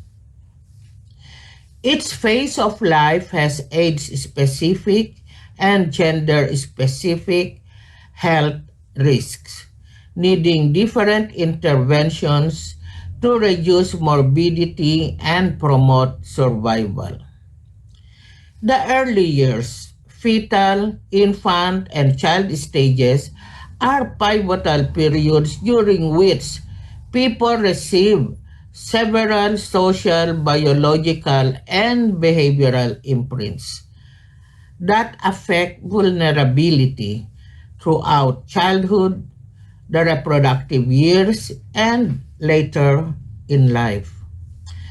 For example, poor living conditions during pregnancy, maternal morbidity, malnutrition, and other harmful exposures affect rates of stillbirth and premature birth and might affect development of chronic diseases that threaten physical and mental health throughout the life course. Social patterns have a profound effect on fetal health and development. For example, gender discrimination disadvantages some girls before or immediately after birth. Sex-selective abortion of female fetuses and female infanticide are severe expressions of gender-based discrimination. During adolescence, most girls and boys are in fairly good health, and mortality is lower during this period than at other stages of the life course. However, adolescent girls may encounter some health challenges. Some of the health risks of adolescent girls that may cause their disability or death may be due to childhood sexual abuse, unintended pregnancy, HIV infection, or other sexually transmitted diseases. Maternal complications such as eclampsia, preterm birth, systemic infections, and so on.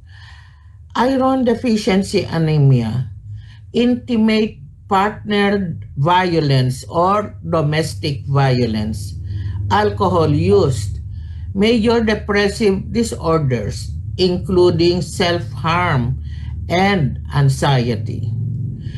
These health problems may limit their educational and economic potential later in life and often cause social stigma and isolation when supportive social policies and programs are not in place.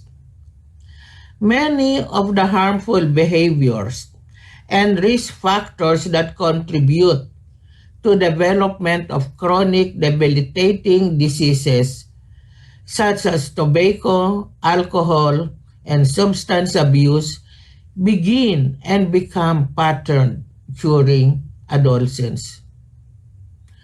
People who begin drinking in adolescence are more likely to experience alcohol dependence than individuals who begin drinking at an older age. Good nutrition improves adolescent girls' health status and might benefit the health and nutritional status of their future children. However, girls who enter adolescence malnourished and stunted are unlikely to make substantial gains in growth, partly for biological reasons, but also because many of them continue to live in the same adverse socioeconomic conditions that they lived in as children. Additionally, eating disorders are an important public health concern among adolescents. Anorexia nervosa is the most common eating disorder, has the highest mortality rates associated with any mental health disorder, and is most prevalent among adolescent girls. Many women become sexually active during adolescence, exposing them to potential risks of childbearing and acquisition of sexually transmitted infections. During adulthood, women's health involves both reproductive health disorders and health problems that are not sex-specific. Between the ages of 15 and 49 years, considered as women's reproductive years, maternal complications are one of the main causes of death for women. Women in high-income countries, of course, have lesser maternal deaths than among women in low and middle-income countries. The most important risk factor for death and disability for women have changed since the early 1990s, and factors related to diet and exercise are increasingly important. Undernutrition is a concern. Iron deficiency anemia is one of the most common causes of debilitating disease for women aged 15 to 49 years worldwide. By contrast, excess nutrition is a matter of concern too. Obesity is increasingly more common and affects more women than men. Obesity is an important risk factor for metabolic disease, cardiovascular disease, and type 2 diabetes. Infertility is another important reproductive health challenge that has yet to become worldwide priority.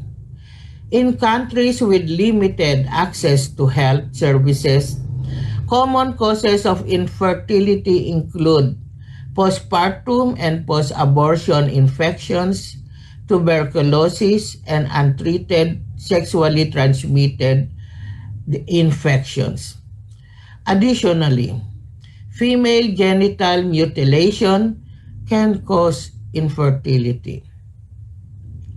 Despite the fact that about half of infertility cases result from male factors, women are held disproportionately responsible with potential devastating results, especially in traditional cultures. Domestic violence, union dissolutions, and sexual dysfunction were more common among infertile couples than among fertile couples. Infertile women may experience feelings of incompleteness, experience of pressure to conceive, by their social network, fear that their husband would take another wife, and experience other marital problems. Some women express the personal choice not to have children.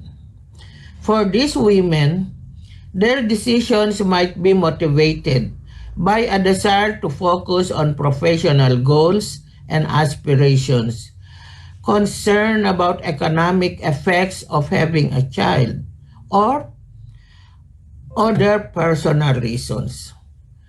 With increasing population aging, non-communicable diseases are the leading causes of death and disability.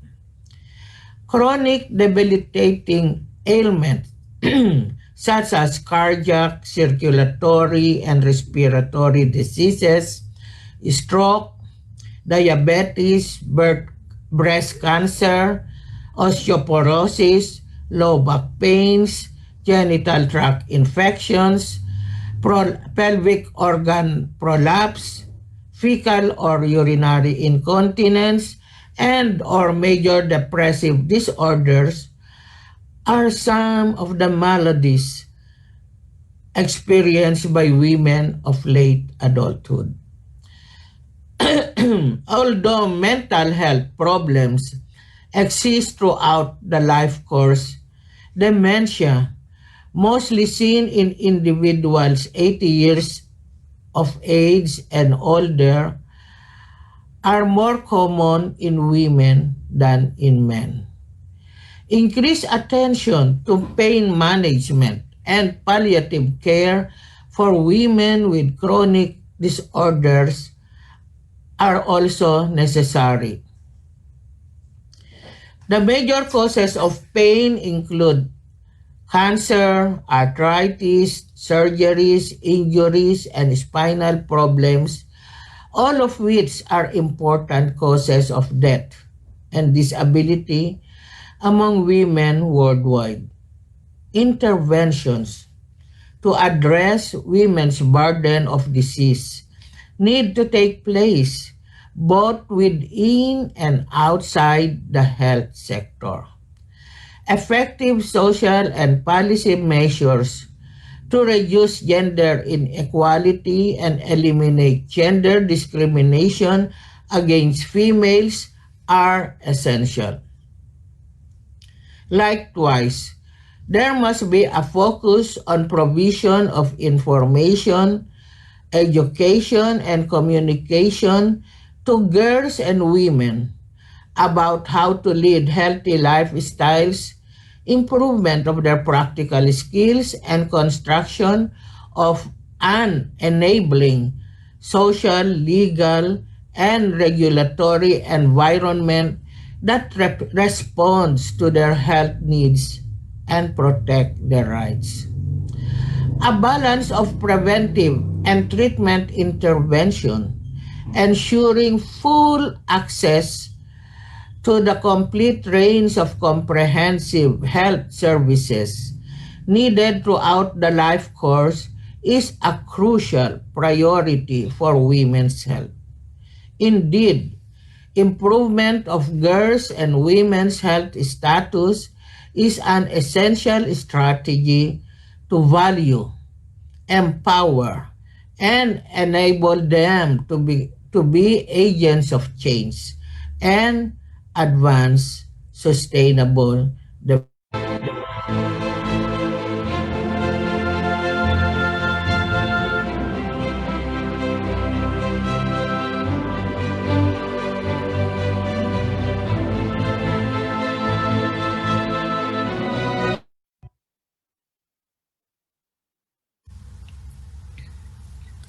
Good day to everyone. I am Dr. Erica Tania Davilo, the Vice President of Association of Medical Doctors for Asia, Philippines. Our topic is on women in healthcare. Women are both users and providers of healthcare, and there is co-action in between. In this time of pandemic, the role of women in healthcare as a provider is broad and very much timely. The community depends steadily on women for healthcare, yet women's own health needs are habitually abandoned. Their contributions to health development was underestimated, and their working circumstances disregarded. The increasing acknowledgement of the need for the universally accessible primary health care and of people's right and duty to engage individually and collectively in their own care makes it essential to seriously examine the role and status of women in its provision. A question which emerged is whether the menial status and reputation correspond to primary health stems from the fact that it is mainly women who provided it, or rather, are women the main providers of such care because it is still considered average work, and therefore to be left mostly to women. Regardless of what the answer is, the status and reputation of primary health care and the workers who provide it must be uplifted. It became understandable that any comprehensive strategy outlined to uplift the status of women that provide health care and make their workload less burdensome must focus on the following elements: educational and training, attitudes about women, health education, policies and opportunities for employment, support systems, infrastructure development, and healthcare leadership. Education of women for healthcare must be seen in the context of the kind and length of the general education that they experience. Once women's self-regard increases, they are likely to receive more respect and consideration from many, and mostly by men. To acquire this self-regard, women must assemble and support each other. Challenges and changes are called for in the attitudes towards each other. As healthcare providers working in the formal and non-formal sectors. The COVID-19 outbreak hit the world with unprecedented consequences on global health, economy, and people's lives. As of February 23, 2021, there have been 111,419,939 confirmed cases of COVID-19, including 2,470,772 deaths reported to World Health Organization. And sadly, it is still increasing. The COVID-19 pandemic has influenced the healthcare environment, placing a high demand on all healthcare workers, mostly women, as providers of healthcare. Around the world, women healthcare providers have been faced increased workloads, scarcity of personal protective equipment, roughness and violence, and yielding clinical guidance on how to prime care for their patients. Approximately 70% of the global healthcare workforce is made up of women, according to an analysis of 104 countries conducted by the World Health Organization, reaching 90% in Hubei province. Most of the healthcare heroes that tackled COVID-19 in the front line were women. Although they represent only 30% of leaders when it comes to medicine and science, and authors of academic journal submissions on COVID-19.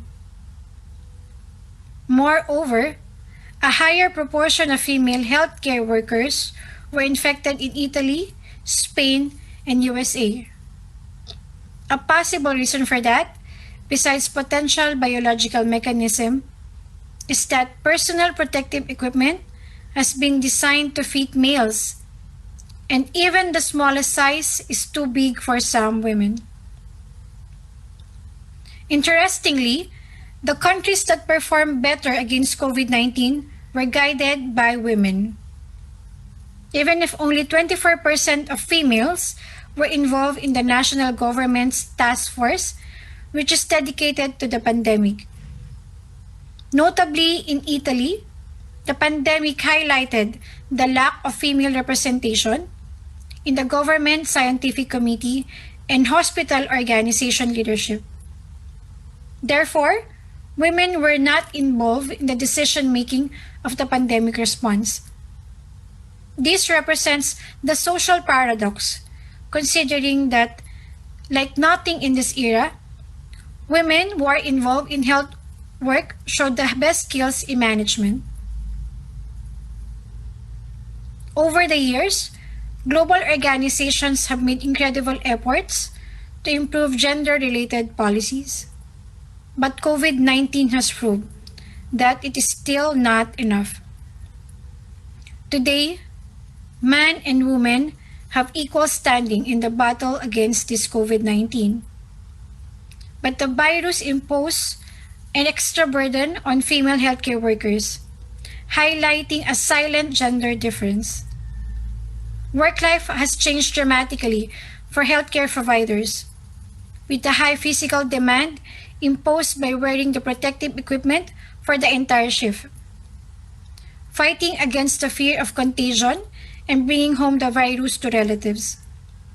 Dealing with the anxiety of masks or goggles not fitting properly, or even involuntary dirty gloves touching the face.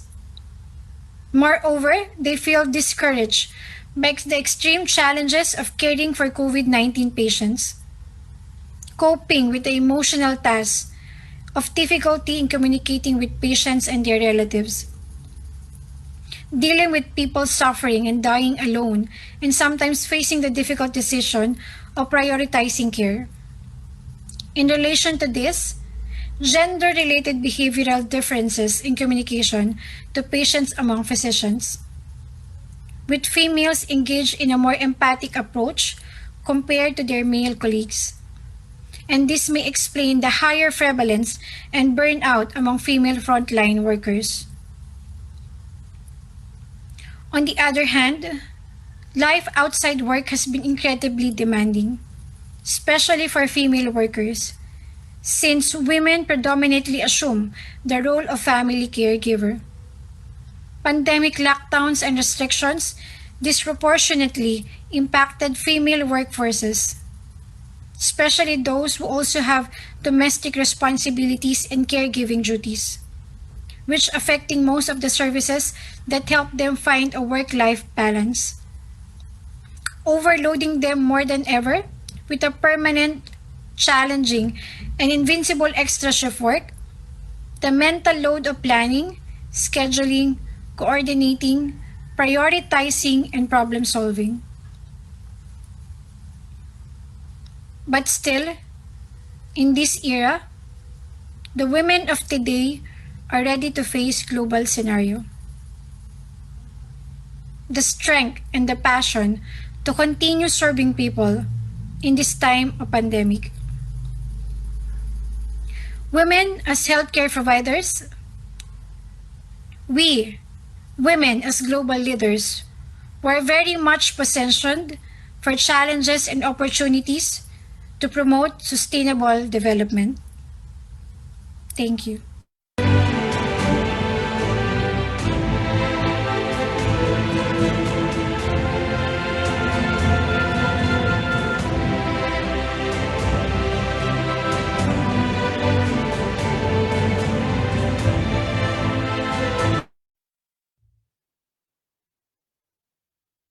Felicitations to all the participants, organizers, and esteemed guests of the International Women's Summit 2021. I am fortunate to share ecological vision toward right and lasting solutions to critical issues and concerns.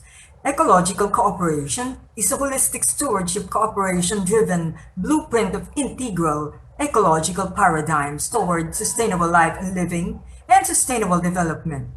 This guides to address the pressing urgencies of global warming, climate change, waste resource management, pollution of terrestrial, aquatic, and air domains, food security, hunger and poverty, throwaway culture, destruction of life sources, loss of oxygen generators and carbon sequestrators, loss of animal habitat, loss of biodiversity, overproduction and overconsumption, exhaustive extraction and exploitation of natural resources, the urgent need to achieve significant reduction of greenhouse gas emissions, and the pursuit of ecological and world peace, while also serving as integral foundation to pandemic and disaster preparedness. This brings us to the top integral measures to address the said critical urgencies, issues, and concerns. Number 1 top integral measure. The global shift to vegetarian or vegan diet opens the portal to nutrient-dense life force nutrition, providing integral nutrition between humans and the planet, particularly also integral input to organic agriculture. The John Goodland study reveals that 38% to 52% of greenhouse gas emissions are generated by animal meat production, owing to land use, methane emission, and the production of feeds which utilize 90% of world grain monoculture production, which inputs further strain terrestrial and aquatic resources. The greenhouse gas output from animal meat production and consumption increases, considering post-production, pre-marketing, marketing, pre-marketing, pre-consumption, consumption, and post-consumption phases. Animal meat production and consumption present as resource-intensive strain on the planet. 2,000 gallons of water, equivalent to 6 months of bath water, are used to produce just 1 pound of beef. U.S. animal farming produces 200,000 pounds of manure per second, congesting soil and water systems and compromising oxygen generation, carbon sequestration, plankton population, biodiversity, and food chains. Antibiotics and hormones used in animal farming are also flushed into soil and water systems. The UN Environment Programme and European Commission findings and recommendations corroborate the findings of environmental scientists Dr. Jane Goodall and Dr. Vandana Shiva, and of climate activists Greta Thunberg, Jane Fonda, and others, echoing the sincere desire of UN Secretary General Antonio Guterres for right and lasting solutions to global solidarity efforts to urgently achieve significant reduction of greenhouse gases in view of the dwindling carbon dioxide budget, 420 gigatons in 2018, down to 350 gigatons budget in 2019 for the next 8.5 years then prior to tipping point. A global shift to vegetarian or vegan diet would cut carbon footprint by 50% or more and open paths of symbiotic healing of peoples, nations, and planet. Number 2 top integral measure, sustainable waste resource management or SWARM, vis-a-vis reduce, reuse, refuse, ban, segregate, compost, recycle, zero waste pathways of holistic interconnected systems of reusing and repurposing waste resources or refuse into fertilizers, feeds, fuel, fermented foods, fine crafts, fibers, fillers for construction sites, and others. According to Mother Earth Foundation founder and chairman Sonia Salas Mendoza, 70% of waste resource generation are compostables, 62% of which are directed or generated by households, the economics of which are often led by women. The direction of compostables to dump sites and landfills lead to more greenhouse gases and leaching of toxins into soil and water systems, while spewing more into the air as methane combustion from compostables burn other dumped waste resources such as plastics and metals, releasing dioxins and furans, particulate matter, hydrochloric acid, heavy metals, and other toxins, while wasting and destroying integral inputs to organic agriculture and creating undue dependence on destructive chemical fertilizers. Swarm systems also include recycling of clean, dry, and sorted at source non-biodegradables directed to proper recyclers or factories, which do not resort to incineration or waste-to-energy systems. Swarm systems are necessarily or often low cost and of local technology. Number 3 top integral measure, shift to sustainable energy, such as solar, wind, biogas, and its biogas digester systems. sustainable systems of transport and mobility, and optimizing time also for non-essential activities and directing time for integral ecological pursuits at the individual. Number 4 integral measure, shift away from petroleum-derived plastics, including composites, bonded or laminated materials, toward re-engineering of packaging materials and systems and products.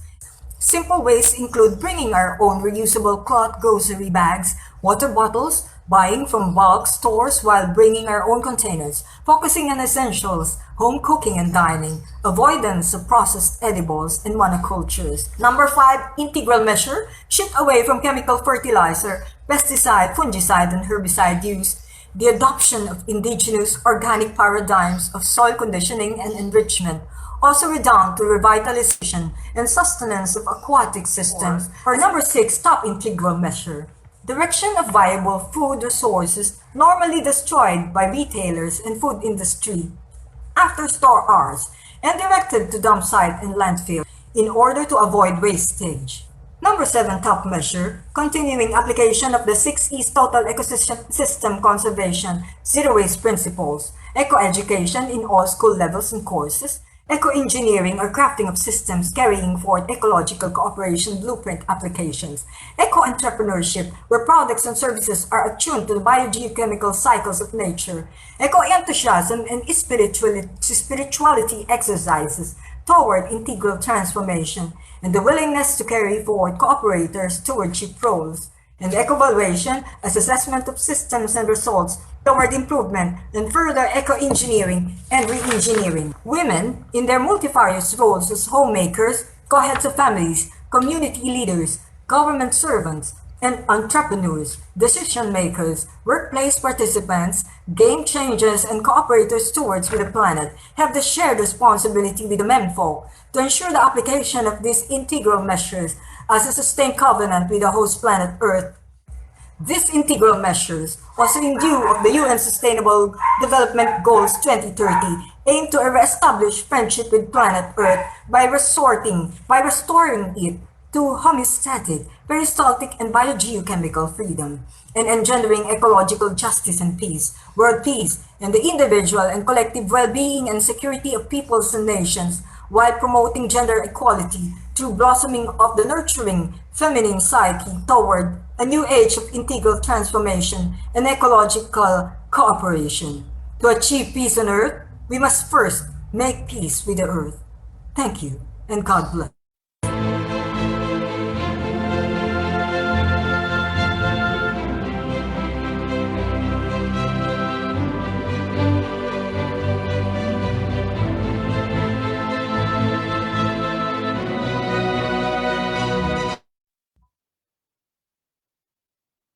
Hello everyone, I am Nona S, Vice President for Mindanao of YWCA Founders Federation of the Philippines. And I am going to be talking to you about women in food security. To begin, food security is the focus of the United Nations Sustainable Development Goal number 2, which is zero hunger. It is in the United Nations Development Agenda for the 21st century to end hunger, to achieve food security, and improvise nutrition and promote sustainable food production by the year 2030. So what then is food security, and why does it matter to women? As defined by the United Nations Committee on World Food Security, food security means that all people at all times have physical, social, and economic access to sufficient, safe, and nutritious food that meets their food preferences and dietary needs for an active and healthy life.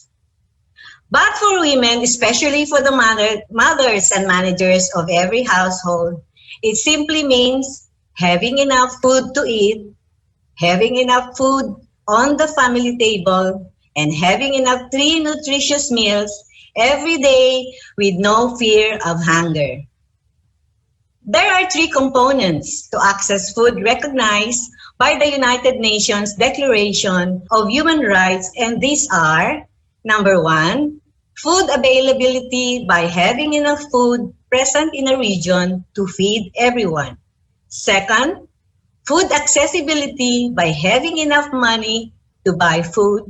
And third, food utilization by consuming a balanced diet to live a healthy life.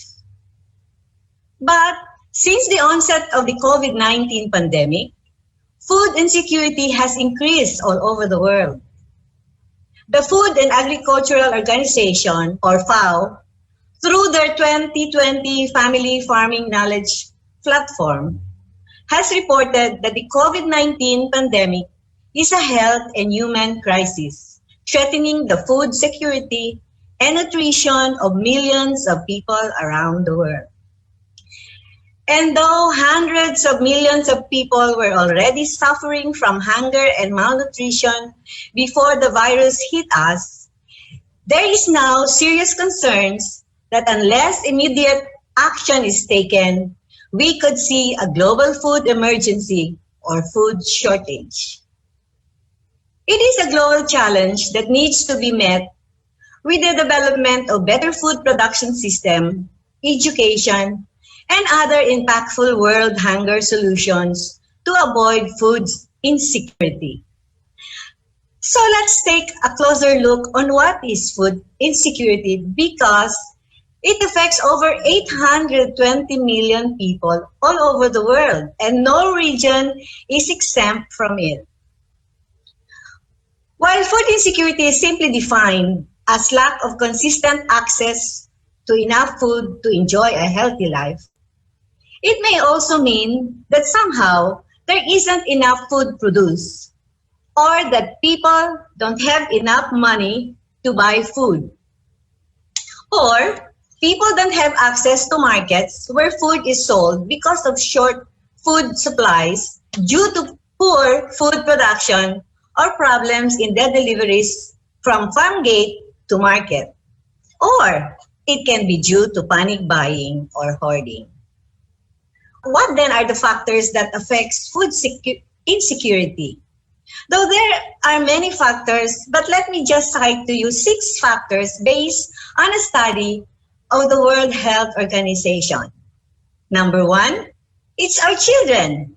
When our children are food insecure, they're more likely to require medical attention for poor health, and that may relate to poor physical quality of life and prevents them from fully engaging in daily school activities as well as social interaction with their peers. Second, hunger. The U.S. government spends about $179 billion every year on hunger costs, which definitely show that the U.S. government spend more on feeding their people instead of concentrating such monies to other projects such as healthcare, education, and infrastructures.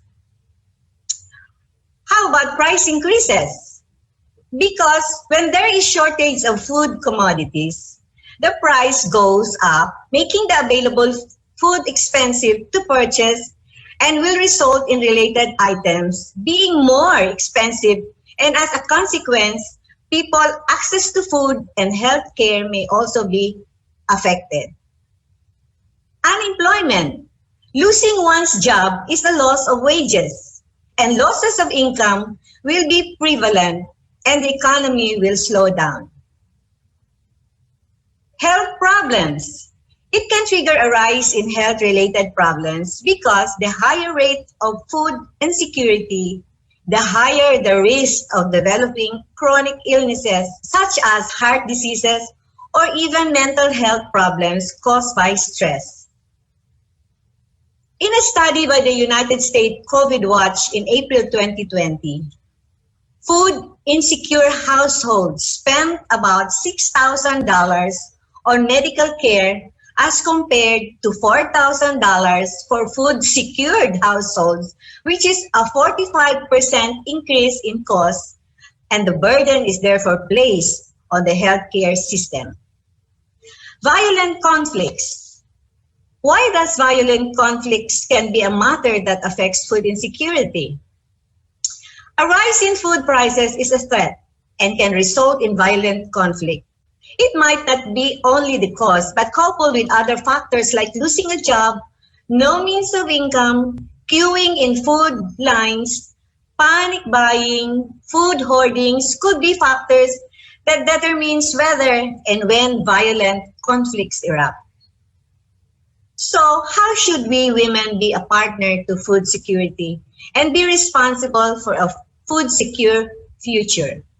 There are many ways, and one important thing we can easily do or surely adopt is by starting in our own households. How about food waste?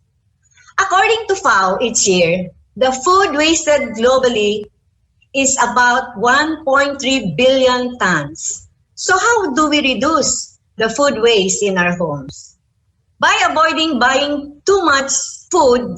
Yes, one of the simplest way to avoid food waste is a consumer to buy less. By thinking twice before throwing food away. By always making shopping lists. Buying foods that are already in the home can ultimately become another source of waste. Taking an inventory of the food in the house and making a grocery list before going to the store might help people avoid purchasing unnecessary foods and cut back on potential waste.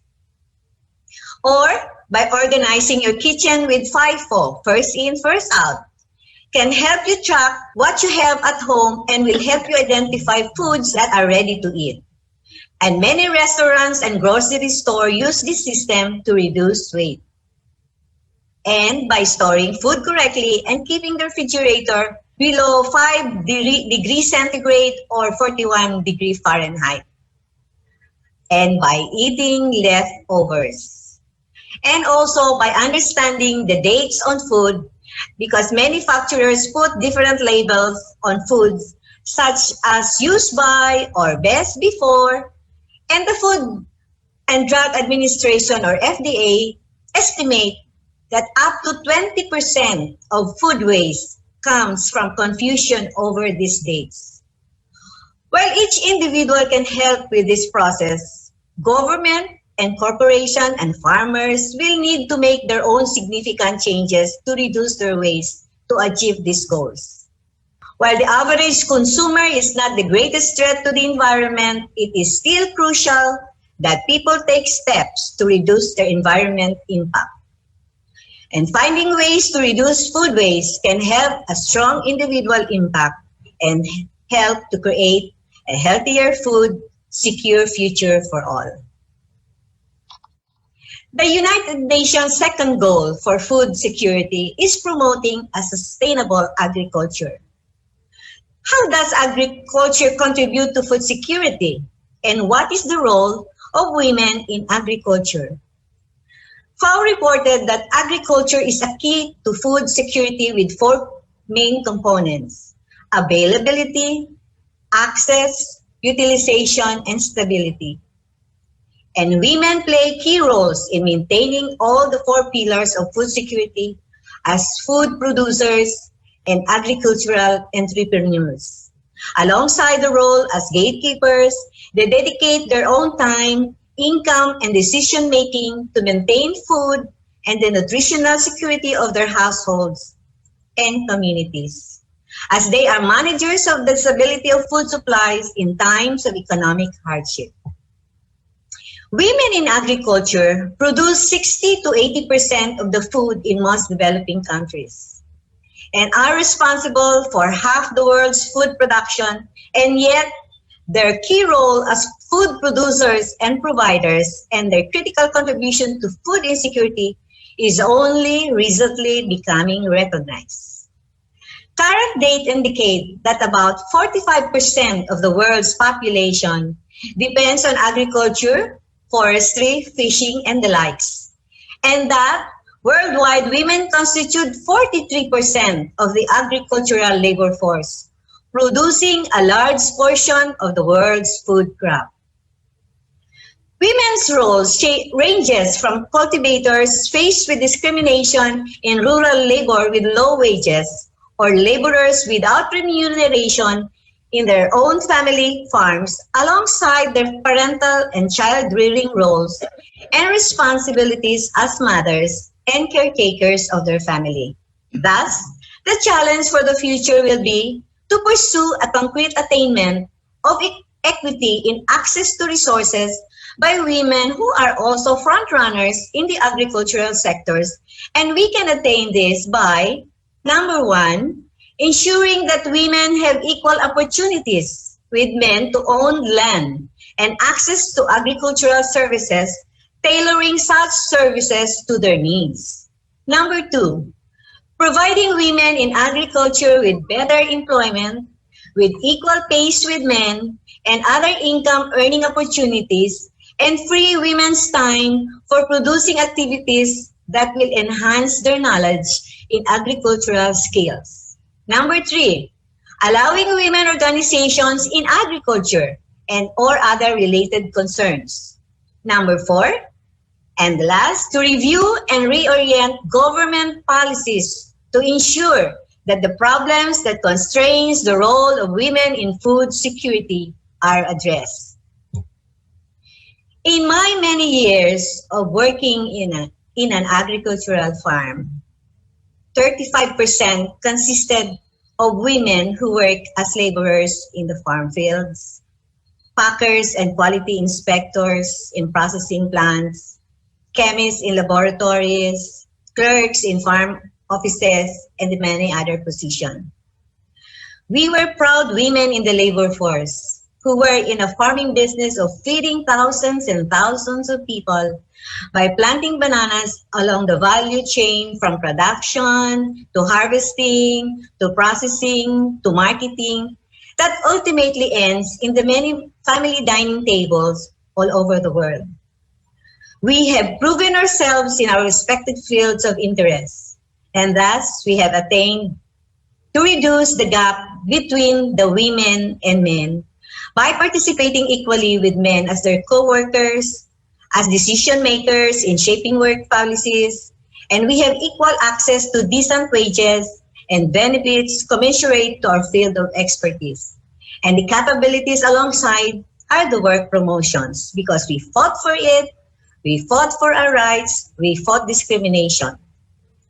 Everywhere in the world, women face constraints that limit themselves because of inequality, but we have voices to fight for our rights. We just have to be united in our actions, be articulate, push harder, never give up. And given the opportunities like this, it's a privilege for women to be empowered, to speak out, to be seen, to be heard. And this is the role of women in food security.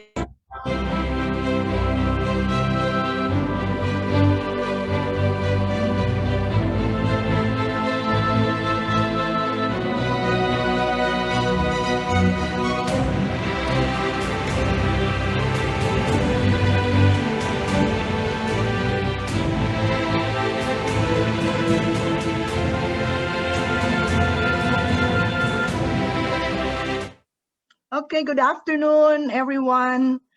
Thank you to our resource speakers. I am sure your insights will trigger the discussions during the breakout session.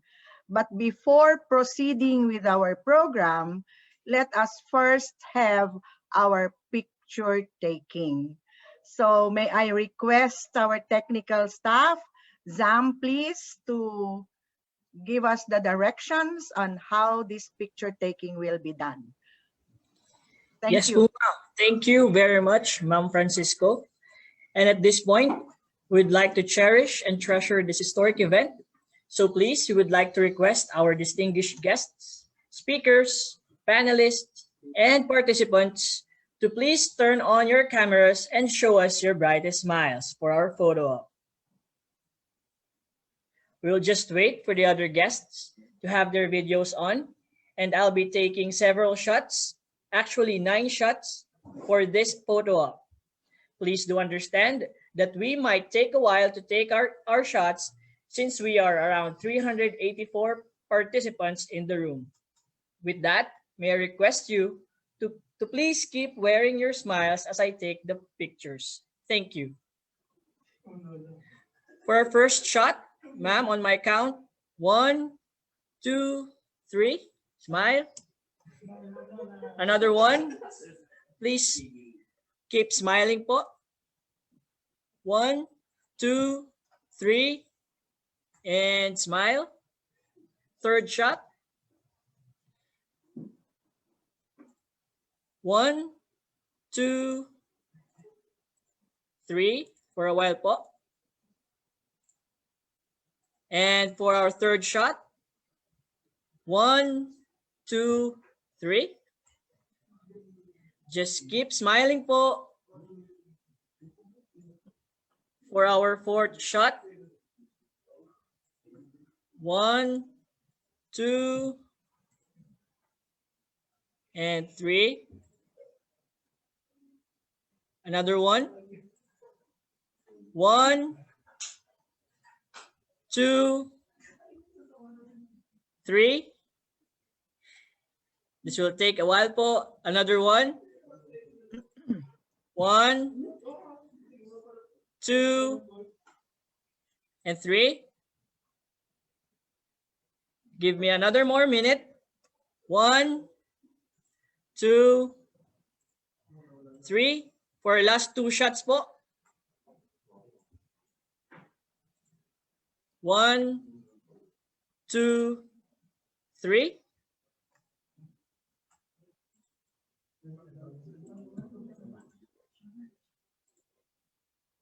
For our last shot po.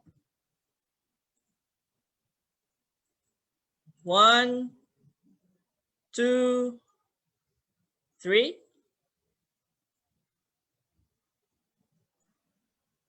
Thank you so much po. Okay.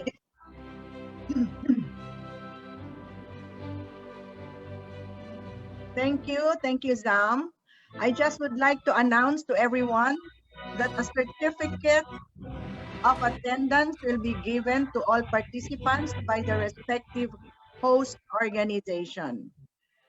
To repeat, a certificate of attendance will be given to all participants by their respective host organization. Okay, thank you. Next slide, please.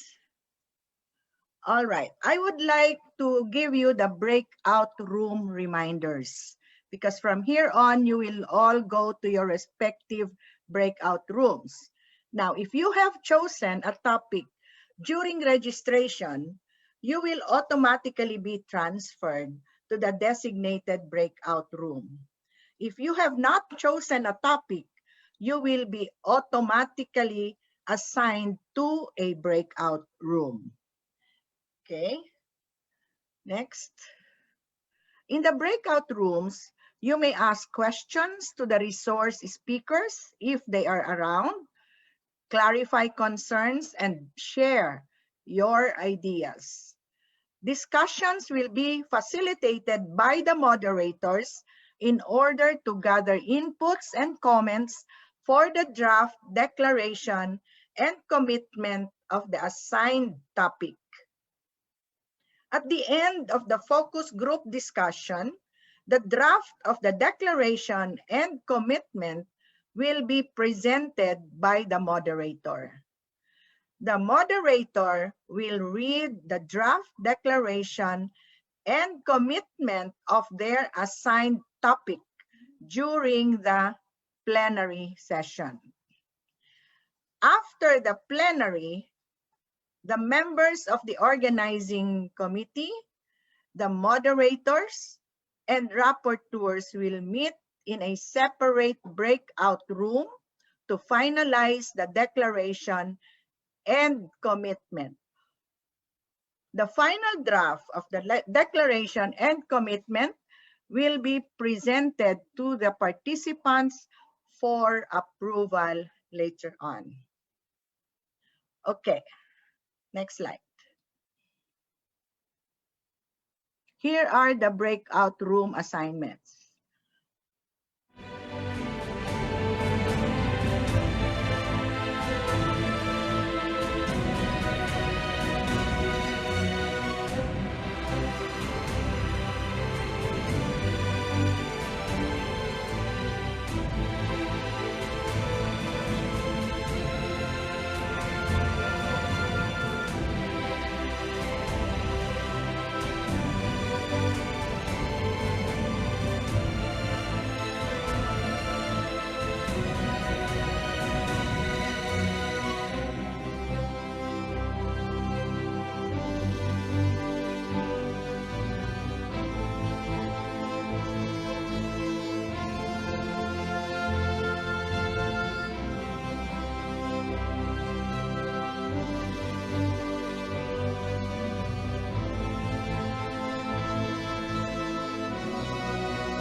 Okay, so you will receive a notification that the host is inviting you to join a breakout room.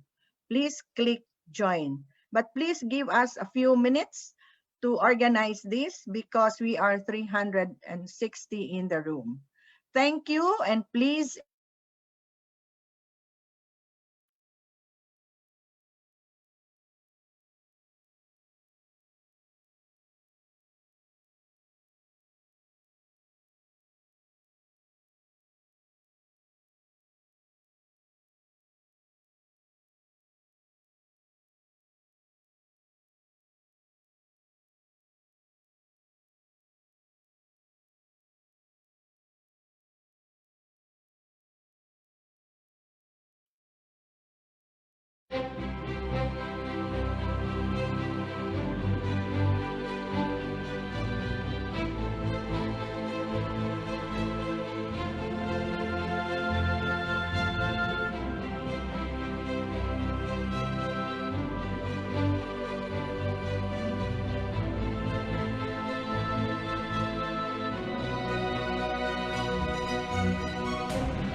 Okay, so I have a question for you. How many of you negotiated your first job? Okay, now notice you don't see my hand going up either. That question was posed to college students, and the results kind of took my breath away. How many negotiated their first job? Turns out 57% of men. Okay, I can live with that. Only 7% of women asked for something more than what they were offered. Now, why does that statistic bother me? Why is that statistic so disturbing? A couple of reasons. First of all, as a college professor, you know what? I teach my men the same way I teach my women. I'm sending out the same message, and yet, boy, different things are coming back. Secondly, as I tell my students, you know what? I am just concerned about that 50% of men who don't negotiate, as I am the 93% of women who don't negotiate. What should that number be? 100% and 100%. Third, this statistic accounts in part for the gender gap in pay. What starts out as a little difference over the course of a 40-year career becomes a big difference. But here's the other problem with this. Whose fault is it that we don't ask? Excuse me, do not blame that on men. It is our responsibility to ask for what we want. So, I started looking into this. Why don't women ask? Came up with a couple of things. One is what I call the Cinderella complex. If I'm a good girl and I just make people happy, someone's gonna notice me and reward me. You know what? Works good in fairy tales. Not so much in the real world. Second reason that the research supports. Women have a greater fear of failure than men. This is what Sheryl Sandberg talks about when she says lean in. Oh, you know what? I might fail, so you know what? I'm gonna pull myself out of the game rather than take a chance of failing. You teach that which you need to learn, and let me tell you how much I was afraid of failing. At another school, I was in a tenure track position. I was so afraid of not getting tenure. I went to my department head and I said, you know what? I think I'll just teach part-time. And to his credit, he sat me down and he said, Jane, you've got the teaching, you've got the publications, you've got the service, you can do this. And I did, and I got tenure and the rest is history, but I almost pulled myself out. Third reason is it appears that the research would support women tend to be less resilient than men. Resiliency is the ability to bounce back quickly after a failure. I'm from Indiana, I watch a lot of basketball. Drives me nuts. What do men do? They take a shot, they miss, and then whether they have an open shot again, they just keep right on shooting. Drives me and the coaches nuts, okay? Women, on the other hand, oh, I applied for that position. Oh, I didn't get it. Well, I'm never doing that again. Oh, you know what? I applied for that teaching award. Didn't get it. See, I told you I'm really not that good. I applied for that job. Nope, not doing that again. Here's the problem with that. I'm not saying you're going to score every time you shoot, but I can guarantee you this. If you don't take the shot, you will never score. If you don't apply for the job, you are never going to get the job. You have to apply. You've got to take the risk. All of this adds up to confidence. So I needed to find out, can you teach confidence? Is confidence a teachable skill? Spoiler alert, yes you can, and we are doing it right here, right now. So, with the help of a P&G grant, I developed a class for women, a professional selling class. And as part of this class, I needed to teach these women how to overcome their fear of failure. So I developed several strategies as a way for them to rethink about how they view failure. And I'm going to give you a couple of my favorite ones today. First one, change the tape in your head. Now, what do I mean by that? Think about when you do something stupid. Oh, and then how do you talk to yourself? Oh, Jane, I can't believe you did something stupid. Now everyone knows how stupid you are, how clumsy, We talk to ourselves. We're much harder on ourselves than we ever are on anybody else. And while I'm beating myself up, I'm thinking, and I ask my students, would you ever talk to your best friend like that? Or, in my case, would I ever say that to my daughters? I would never say that. It would devastate them. So then the question becomes, why would you say that to yourself? If you wouldn't say it to your best friend, you have no right to talk to yourself that way. Along with changing the tape, it became apparent that most of us have tapes that have been put in by other people. Maybe a parent, maybe a sibling, maybe the school bully, maybe a misguided teacher. But when we make a mistake, those tapes tend to resurface. Oh, see you though. There you go, Jane. I knew it. Stupid, fat, and ugly. Knew that you would never amount to anything. Now, that tape is in there, but I'm the one that decides if I'm going to play it or not. So I tell my students, take a look at that tape. First of all, who put it in there? And is that a legitimate source? And hint, if you're not 8 years old, your first grade teacher is no longer a legitimate source, okay? So is it legitimate? And then secondly, is it true? It's stupid. Well, I've got a PhD, maybe not the smartest person in the room, but I can hold my own. Fat, okay, so maybe I could drop a few, but who couldn't? And ugly, you know what? I do the best with what I can. That is not a legitimate tape, and you know what? I'm not playing it anymore. So my students developed strategies to crowd that out. They had their pump-up song, or they had their little mantra. I can be pitiful, or I can be powerful. I am going to choose power. Another one of my favorite ways to overcome failure, see failure as courage. This is Brene Brown. It's easy to be a critic. Easy to be on the sideline saying, oh, you should have, you would have. But you know what? Be proud when you're the one who stuck your neck out. You are the person in the ring. A couple years back, I applied for an administrative position. Okay, now, side note, I would have been terrible and I would have been miserable, okay? But at the time, I thought, oh, this is what I want to do. I did not even get a courtesy interview, okay? That's pretty pathetic. So, when I started, beat myself up, and I thought, you know what? Good for me. That first time I ever applied for an administrative position, and you know what? I'm proud of my application. I said, these are the problems, this is how I would fix it. Yeah, I was the person in the ring. So, my students and I discuss these different strategies, and then they have an assignment to get out there and practice failing so they can practice being resilient. They write up, this is how I failed, this is the strategy I used to overcome it, and then this is how it worked. Sometimes the failures are small, like, oh, I got a B+ instead of an A. Sometimes the failures are failures that have haunted them. I always dreamed about being in the Navy, and I couldn't pass the physical. So they practice this, and they do practice it.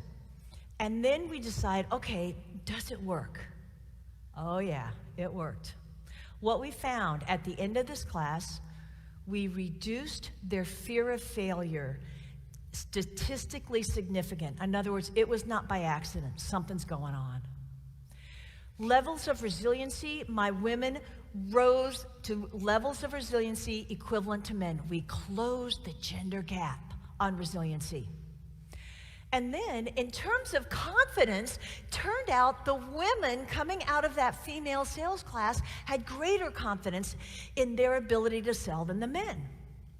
In fact, the results were so compelling, we said, wonder what would happen if we taught this to men? Because I'm still concerned about those men who didn't ask for what they wanted either. Men were not as vocal in their praise, but they would come up to my office, shut the door, and say, guess what? I got the raise. I asked for it. And I'd say, yes, you did it. There was a group of men who were confident. We knew this from the literature going in. We replicated that result. For those men, my challenge was, you know what? Now you have tools. You can empower everyone around you. You can build the women up in your lives, and you can build the men up in your lives. But here's another really cool, very practical thing that happened. Word got around to corporate recruiters. We have a group of really sharp, really articulate, and really confident women. And they come from all over the country to talk to our women. And I say, that's great, absolutely, welcome, come. And by the way, I've got also some really sharp, confident, articulate young men. Would you like to talk to them too? Well, yeah, sure. So they come for the women, they stay for the men, and guess what? Everybody wins. It is a win-win situation. So here's what I want to leave with you today. Empowering women benefits everyone. It is not us versus them. It is we are all in this together, and together as partners we build each other up. And confidence is a teachable skill, and you can learn it. Thank you very much.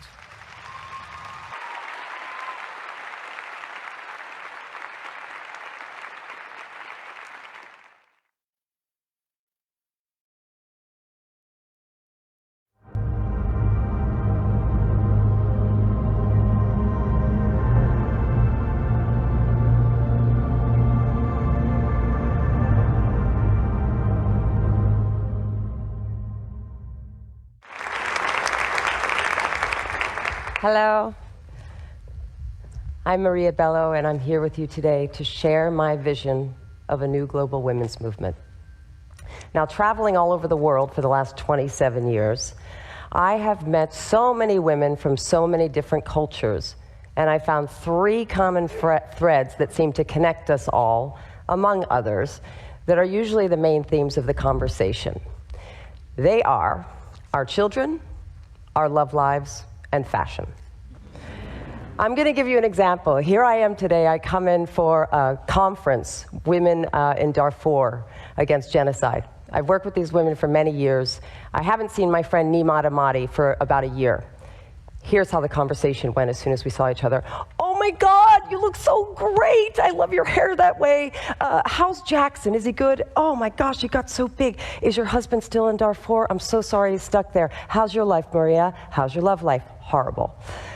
That was our first 5 minutes. So imagine this.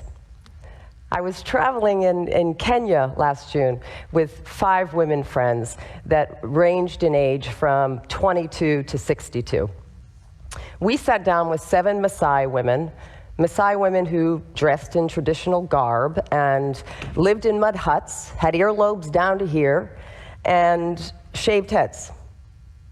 The conversation at first was a bit timid and wary as we felt each other out. It was about, so where do you live? How long does it take you to get to work? How do you get here? But this is honest to God truth. Within a half hour, we were a giggling coven of 13 women talking about how big we liked a man's organ in our cultures. This is no joke. And we wrapped a napkin and passed it around to each show each other how big exactly the organ should be. We traded secrets about our love lives. They said that in their culture, they have a husband and a lover. They were shocked and saddened to hear that I wasn't married or never have been. But I said, well, in our culture, we have many lovers. It's called dating. And then I realized I wasn't very good at that either. We went on to children and how our teenagers were, if you have teenagers, just brats. How good breastfeeding is for our babies and how much it hurts to give birth. We also talked about sexual pleasure. Now this is a very tricky subject because us Western women were thinking because most of the Maasai women have genital mutilation, they could have no pleasure. One of the women translated this, and there was roaring laughter. And one of them made a sign like this. and said, "What about the inside one?" So the Maasai women didn't need a video or a crystal wand to figure out where their G-spot was. And that was something we were jealous of. I have had these types of experience with so many women all over the world. Over and over again. I was in a women's camp in Bosnia during the war, and these women had experienced horrific things. In a moment, they were mourning the loss of their husbands and loved ones, and in the next moment, we were painting each other's nails in their barracks. In Haiti, which I call my second home, and have just been named the ambassador for women, I have an entire family of women friends, rich and poor and young and old and light-skinned and dark-skinned, women who live in tents and women who live in mansions. Of course, the main gist of our conversation on the first moment we see each other is exactly what I explained. But that's not the only ways that connect us, and we all know that. Let's face it, women are naturally more compassionate. We naturally work together as opposed to working against each other. We're more interested in our children's health and well-being in our communities than war for territories. And I can't think of any woman that would start a genocide. I can't think of any woman that would force a man to have sex with her in order to gain power. As Desmond Tutu said, when asked how war could be stopped, he said, "Actually, it's very straightforward. Let women take over." Women are by nature more inclined towards compassion. They're life-giving and life-affirming. Men have made a mess in this planet, and it's for women to fix it. There is today, in my opinion, a new movement rising. It's a global women's movement that is, in its essence, defined and categorized by our common connections, our children, our deep faith and compassion in collective decision-making and equal opportunity economically, socially, and politically. We are immersed within this ever-evolving growth rate of technology, and it has enabled us to connect with the other 52% of this world and figure out what we have in common. I call this new movement the Revelation Revolution. And I've had so many revelations working with the extraordinary women that I work with all over the world. The feminism behind the Red Stocking movement in the 1960s represented fighting for equal rights and opportunities or fighting against the patriarchal system that excluded women from the conversation that defines how we view world power. But today, I would like to pose to you this new layer that technology has equipped us with in order to build upon and expand this idea into a global movement. We may still be fighting for and against, but women all over the world are finding a new power and a new sense of themselves. We are advancing. What a revelation. There are new possibilities born of our common connections. The idea is that we're no longer victims, that the patriarchal culture would be lucky to have us in their discussions, to be full participants in global policy. This revelation will define the transformation of the world, and it is happening quickly. 27 years ago, I was at Villanova University, where I was studying peace and justice, education, women's rights, and working at the Women's Law Project in Philadelphia. I read a quote from my favorite book, Out of Africa, that would define the rest of my life. You see, Karen Blixen had this baby bush buck. If you're not from Africa, you might not know. It's like a baby deer. It was orphaned by its mother, so she raised it, bottle-fed it. It was like her child, until Lulu became a teenager, and then she was a nightmare. She tore apart the house, and she was doing everything she could to leave this secure place that she'd lived in for so long. One day, she disappeared. Karen was heartbroken. And many years later, she stood at her kitchen window and she looked and saw the most magnificent creature standing at the edge of the woods. And she wrote, Lulu of the woods was a superior, independent being. A change of heart had come upon her. She was in possession. She was now the complete Lulu. The spirit of offensive had gone from her. For whom and why should she attack? She was standing quietly in her own divine rights. Ladies and gentlemen, the 52% of us right now are on the precipice of standing in our own divine rights and saying to the world, you do not have to include us. We're including ourselves. Thank you very much. We are empowering ourselves. And whether you like it or not, because of our common connections, we are advancing. And we will succeed in joining you to make our world a better place for our children. Here's another revelation. Many of you might know this. Statistics prove that when women are empowered economically, more money goes to their children's health and well-being, and more money goes back to their communities. We also know that hiring women is not only nice, it's good business. You look at a market like China, where women are almost equal participants in the workforce, and they're becoming an economic powerhouse. We've also seen that the more women who are elected or appointed in government, the more democratic the country is. We see Rwanda after the genocide. They have the highest percent of women in politics and are one of the fastest growing economies in Africa. Here's a few other revelations that have grown out of my time working with women's groups in Haiti over the last 5 years. 6 days after the devastating earthquake in 2010, a couple of weeks into it, I was there 6 days later, working in an IDP camp of 50,000 people. 3 weeks later, a woman came up in the camp and said, can you please help us? They'd organized a women's group. They said, we need a clinic. I was in awe to see how organized they were after all of this destruction. So with $5,000, we opened this clinic with the grateful support of my friend Sean Penn, because we followed the mandate that Haitian people know what Haitian people need. Now, this should not be a revelation. NGOs have been working in Haiti for more than 60 years. Just last week, I heard someone who I really respect from a US government agency discussing the lessons they had learned after the Haitian earthquake, stating that it's not up to us to go in and tell people what they need based on our ideas, political agendas, or donor concerns. We have to let the people lead us and support them in their priorities. Well, no shit. Really?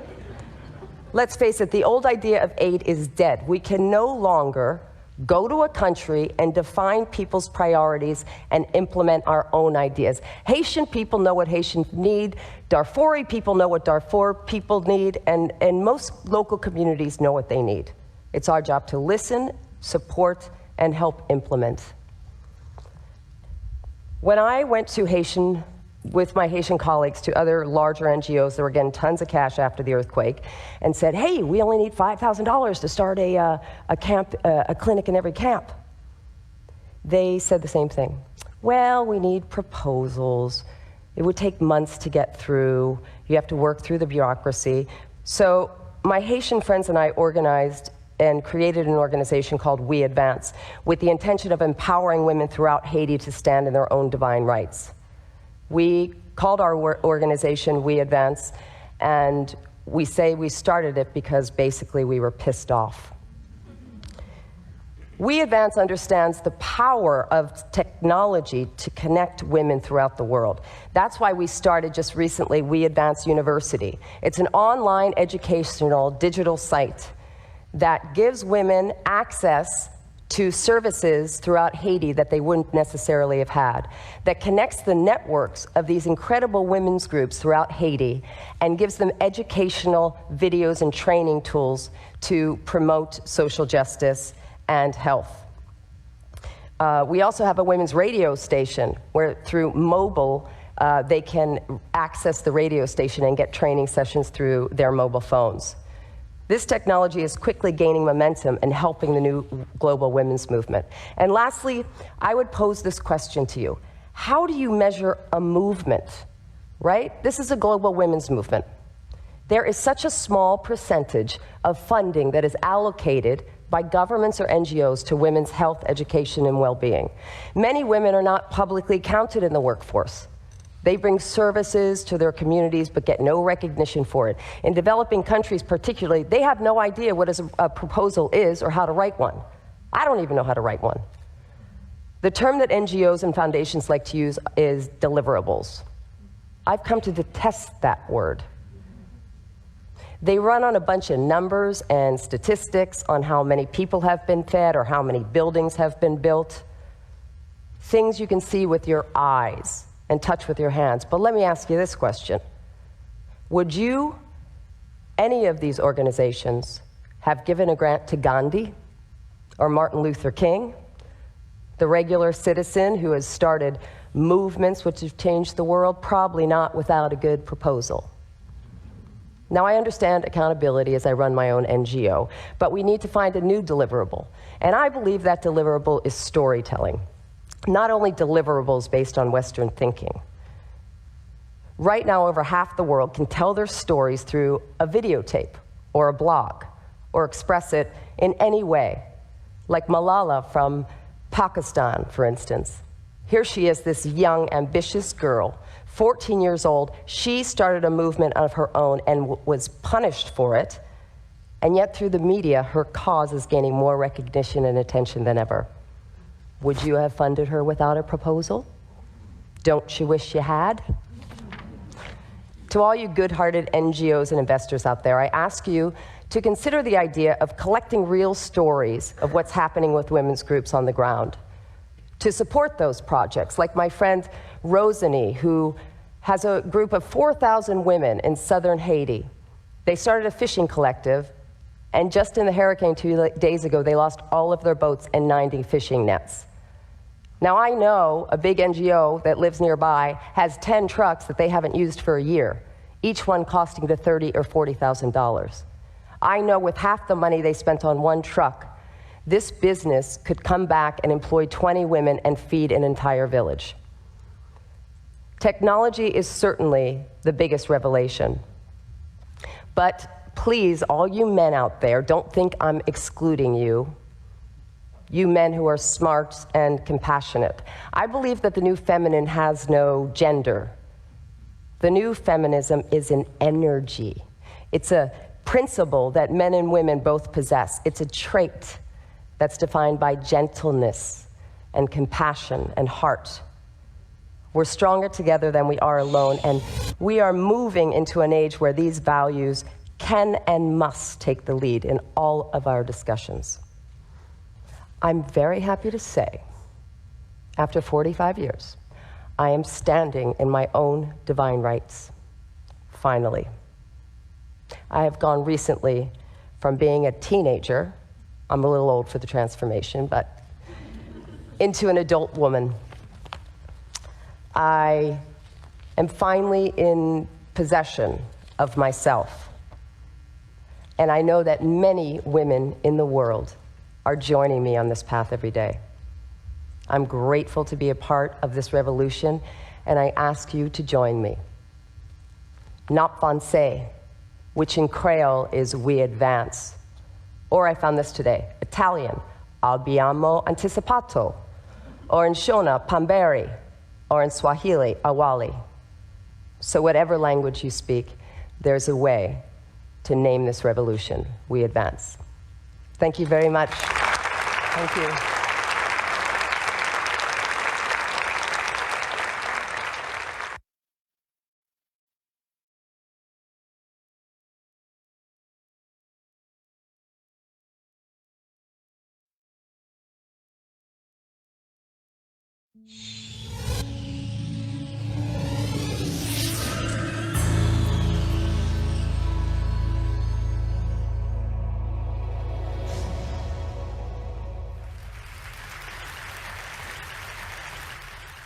So for any of us in this room today, let's start out by admitting we're lucky.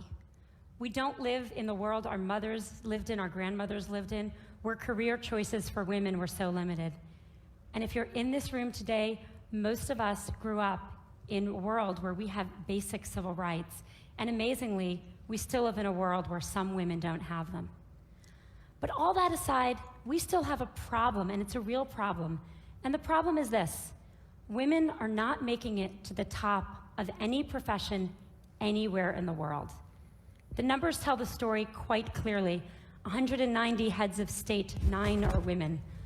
Of all the people in parliament in the world, 13% are women. In the corporate sector, women at the top, C-level jobs, board seats, tops out at 15–16%. The numbers have not moved since 2002 and are going in the wrong direction. And even in the nonprofit world, a world we sometimes think of as being led by more women, women at the top, 20%. We also have another problem, which is that women face harder choices between professional success and personal fulfillment. A recent study in the US showed that of senior managers, of married senior managers, 2/3 of the married men had children, and only 1/3 of the married women had children. A couple of years ago, I was in New York and I was pitching a deal, and I was in one of those fancy New York private equity offices you can picture, and I'm in the meeting. It's about a 3-hour meeting, and 2 hours in, there's kind of needs to be that bio break, and everyone stands up, and the partner running the meeting starts looking really embarrassed. And I realize he doesn't know where the women's room is in his office. So I start looking around for moving boxes, figuring they just moved in, but I don't see any. And so I said, "So did you just move into this office?" And he said, "No, we've been here about a year." And I said, "Are you telling me that I am the only woman to have pitched a deal in this office in a year?" And he looked at me and he said, "Yeah, or maybe you're the only one who had to go to the bathroom." So the question is, how are we going to fix this? How do we change these numbers at the top? How do we make this different? I want to start out by saying I talk about this, about keeping women in the workforce, because I really think that's the answer. In the high-income part of our workforce, in the people who end up at the top Fortune 500 CEO jobs or the equivalent in other industries, the problem, I am convinced, is that women are dropping out. Now, people talk about this a lot, and they talk about things like flex time and mentoring and programs companies should have to train women. I want to talk about none of that today, even though that's all really important. Today, I want to focus on what we can do as individuals. What are the messages we need to tell ourselves? What are the messages we tell the women that work with and for us? What are the messages we tell our daughters? Now, at the outset, I want to be very clear that this speech comes with no judgments. I don't have the right answer. I don't even have it for myself. I left San Francisco, where I live, on Monday, and I was getting on the plane for this conference, and my daughter, who's 3, when I dropped her off at preschool, did that whole hugging the leg, crying, "Mommy, don't get on the plane" thing. This is hard. I feel guilty sometimes. I know no women, whether they're at home or whether they're in the workforce, that don't feel that sometimes. So I'm not saying that staying in the workforce is the right thing for everyone. My talk today is about what the messages are if you do want to stay in the workforce. And I think there are 3. 1, sit at the table. 2, make your partner a real partner. And 3, look at that, don't leave before you leave. Number 1, sit at the table. Just a couple weeks ago at Facebook, we hosted a very senior government official, and he came in to meet with senior execs from around Silicon Valley. And everyone kind of sat at the table, and then he had these 2 women who were traveling with him who were pretty senior in his department, and I kind of said to them, "Sit at the table, come on, sit at the table." And they sat on the side of the room. When I was in college, my senior year, I took a course called European Intellectual History. Don't you love that kind of thing from college? Wish I could do that now. And I took it with my roommate, Carrie, who was then a brilliant literary student and went on to be a brilliant literary scholar. And my brother, smart guy, but a water polo playing pre-med who was a sophomore. The 3 of us take this class together. And then Carrie reads all the books in the original Greek and Latin, goes to all the lectures. I read all the books in English and go to most of the lectures. My brother is kind of busy. He reads 1 book of 12 and goes to a couple of lectures, marches himself up to our room a couple days before the exam to get himself tutored. the three of us go to the exam together, and we sit down, and we study, sit there for 3 hours in our little blue notebooks. Yes, I'm that old. And we walk out, and we look at each other, and we say, how'd you do? And Carrie says, boy, I feel like I didn't really draw out the main point on the Hegelian dialectic. And I say, God, I really wish I had really connected John Locke's theory of property, the philosophers that follow. And my brother says, I got the top grade in the class. You got the top grade in the class? You don't know anything. The problem with these stories is that they show what the data shows. Women systematically underestimate their own abilities. If you test men and women and you ask them questions on totally objective criteria like GPAs, men get it wrong slightly high and women get it wrong slightly low. Women do not negotiate for themselves in the workforce. A study in the last 2 years of people entering the workforce out of college showed that 57% of boys entering, or men, I guess, are negotiating their first salary, and only 7% of women. And most importantly, men attribute their success to themselves and women attribute it to other external factors. If you ask men why they did a good job, they'll say, I'm awesome. If you ask, obviously, why are you even asking? If you ask women why they did a good job, what they'll say is someone helped them, they got lucky, they worked really hard. Why does this matter? Boy, it matters a lot, because no one gets to the corner office by sitting on the side, not at the table. And no one gets the promotion if they don't think they deserve their success or they don't even understand their own success. I wish the answer were easy. I wish I could just go tell all the young women I work for, all these fabulous women, believe in yourself, negotiate for yourself, own your own success. I wish I could tell that to my daughter. But it's not that simple, because what the data shows above all else is one thing, which is that success and likability are positively correlated for men and negatively correlated for women. And everyone's nodding because we all know this to be true. There's a really good study that shows this really well. There's a famous Harvard Business School study on a woman named Heidi Roizen, and she's an operator in a in a company in Silicon Valley, and she uses her contacts to become a very successful venture capitalist. In 2002, not so long ago, a professor who was then at Columbia University took that case and made it Heidi Roizen. And he gave that case out, both of them, to 2 groups of students. He changed exactly one word, Heidi to Howard, but that one word made a really big difference. He then surveyed the students, and the good news was the students, both men and women, thought Heidi and Howard were equally competent, and that's good. The bad news was that everyone liked Howard. He's a great guy. You want to work for him. You want to spend the day fishing with him. But Heidi, not so sure. She's a little out for herself. She's a little political. You're not sure you'd want to work for her. This is the complication. We have to tell our daughter and our colleagues, we have to tell ourselves to believe we got the A, to reach for the promotion, to sit at the table.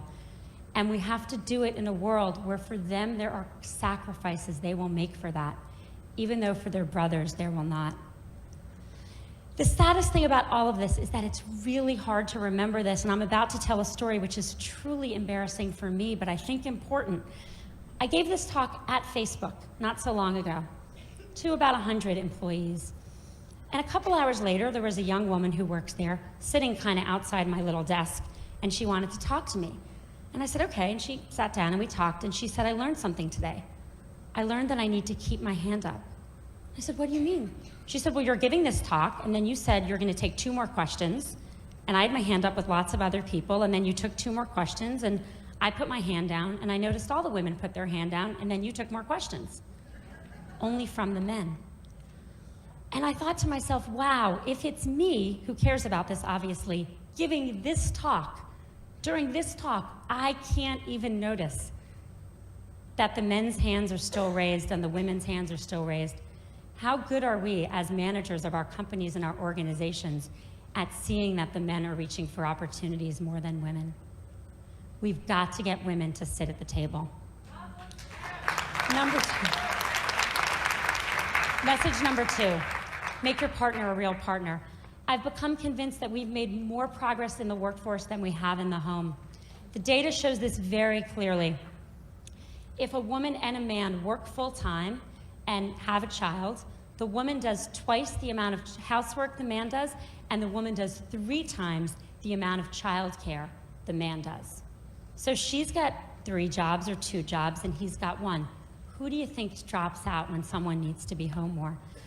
The causes of this are really complicated, and I don't have time to go into them, and I don't think Sunday football watching and general laziness is the cause. I think the cause is more complicated. I think as a society, we put more pressure on our boys to succeed than we do on our girls. I know men that stay home and work in the home to support wives with careers, and it's hard. When I go to the mommy and me stuff and I see the father there, I notice that the other mommies don't play with him.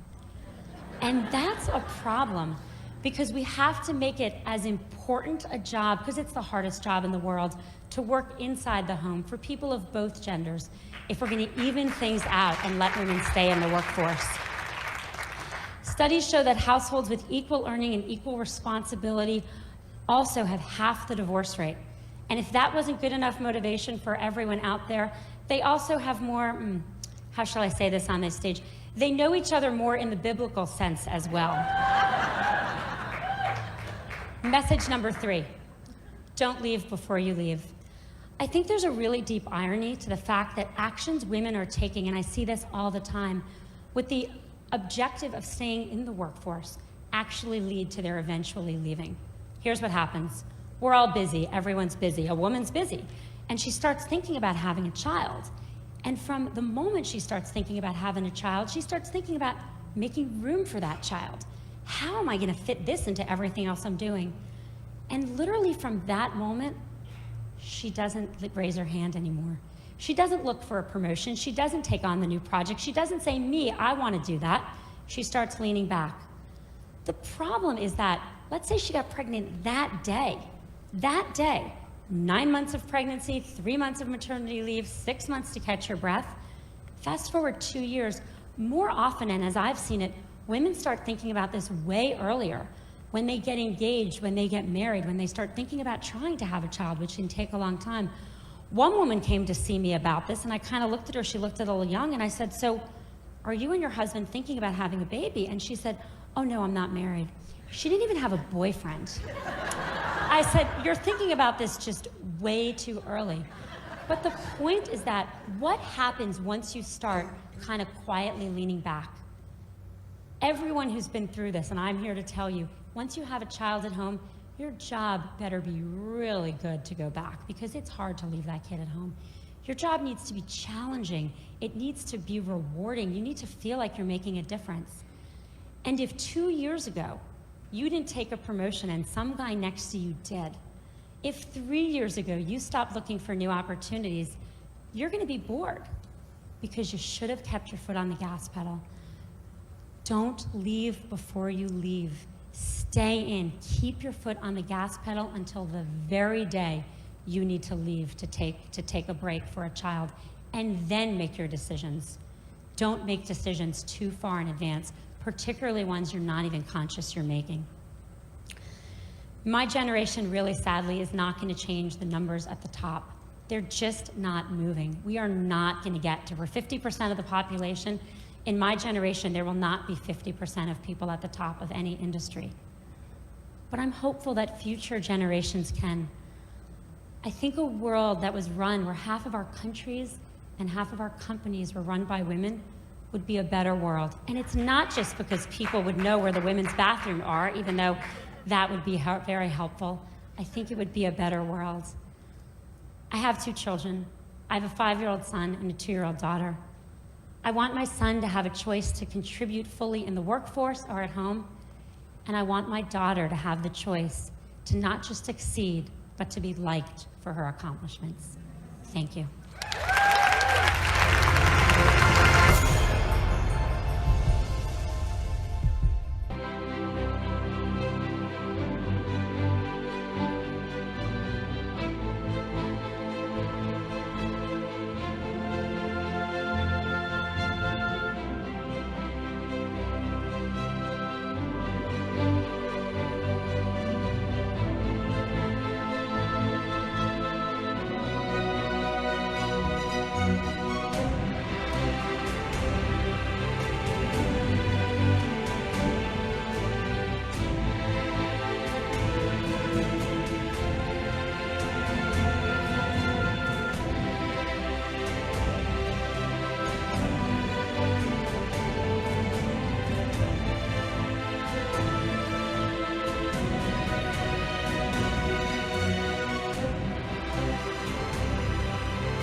can I say here now? Or still waiting? Anong group?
Okay, welcome back. I hope you had very good discussions in your respective breakout rooms. So we will now start with our plenary. We will be reading the first draft of the declaration and commitment. So I would like to request the assigned moderator or whoever is assigned by the group to read their respective declaration and commitment. Okay, so we will start first with the preamble. Okay, I will read the preamble.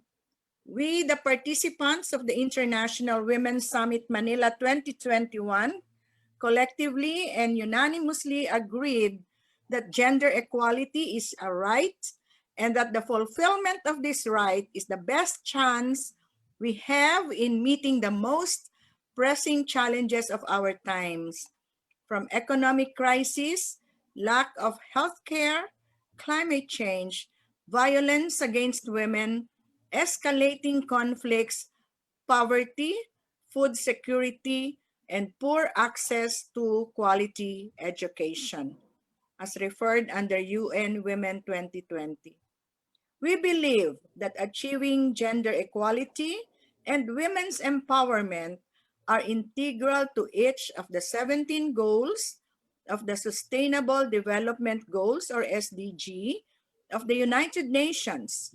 And only by ensuring the rights of women and girls across all these goals will we get to justice and inclusion, economies that work for all, and sustaining our shared environment now and for future generations.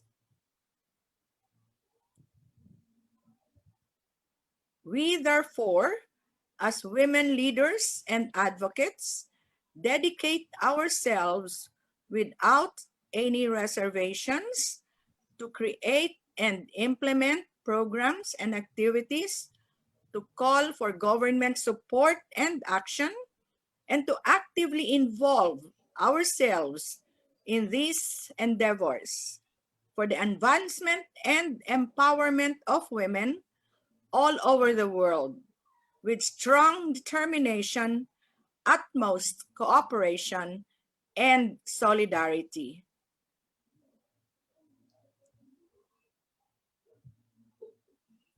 Declaration. We, therefore, as women leaders and advocates, dedicate ourselves without any reservations to create and implement programs and activities, to call for government support and action, and to actively involve ourselves in these endeavors for the advancement and empowerment of women all over the world, with strong determination, utmost cooperation, and solidarity. Whereas women's traditional roles as wives, mothers, or sisters will always be with us, but more importantly, the door has been opened to wider horizons that allow women to be leaders, movers, innovators, and agents of change. Whereas women have been empowered by the opportunities of independence, education, and technology, and now more than ever, in this globalized world, they are in a position to make positive difference to the lives of many to become better individuals.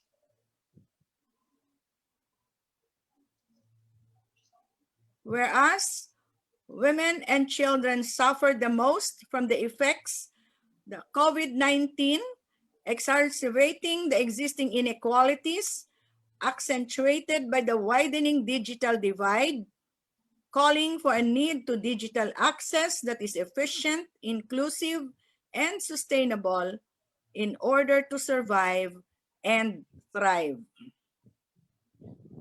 Whereas the effects of COVID-19 pandemic could reverse the limited progress that has been made on gender equality and women's rights, from health and the economy to security and social protection.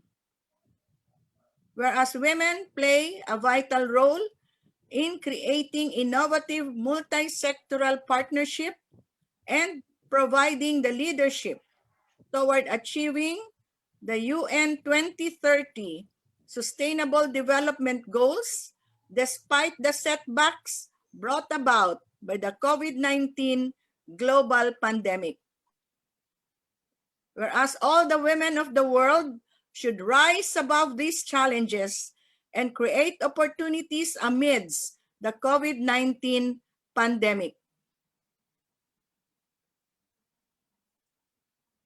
Whereas the participants of this summit identified 7 key areas and its equivalent UN Sustainable Development Goals that have greatly affected women in consideration of the prevailing conditions, identified threats and opportunities, and the vital role played by women to carry out critical actions to address these challenges, namely education, peace and security, public service, socio-economic development, healthcare, environment, and food security. May I now call Ms. Ana Marie S. Mira, Program Officer of Global Peace Women, Philippines, to read their declaration and commitment for women in education.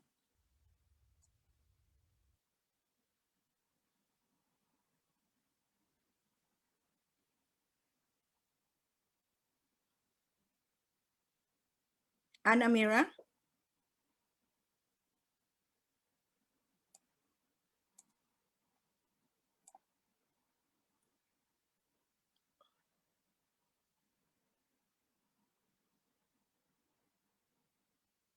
If Ana Mira is not here. Okay. Hello, good afternoon. Yeah, can you please read? Yeah. Yes. Women in education.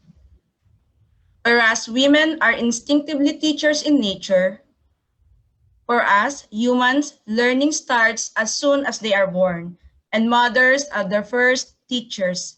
Education molds the minds of our generation, thus dictates what might be the future ahead of us. When we educate women and girls, we educate an entire generation. Whereas, in this fourth industrial revolution era, men and women are exposed to various opportunities for work, education, and exploration. It is an open space for collaboration and exchange of ideas from different parts of the world. Education is an important tool for women to be competent enough to add in a pool of knowledge, skills, and values we have now in our society. Sadly, Not every country recognizes the capabilities of women, and we must show them that we can.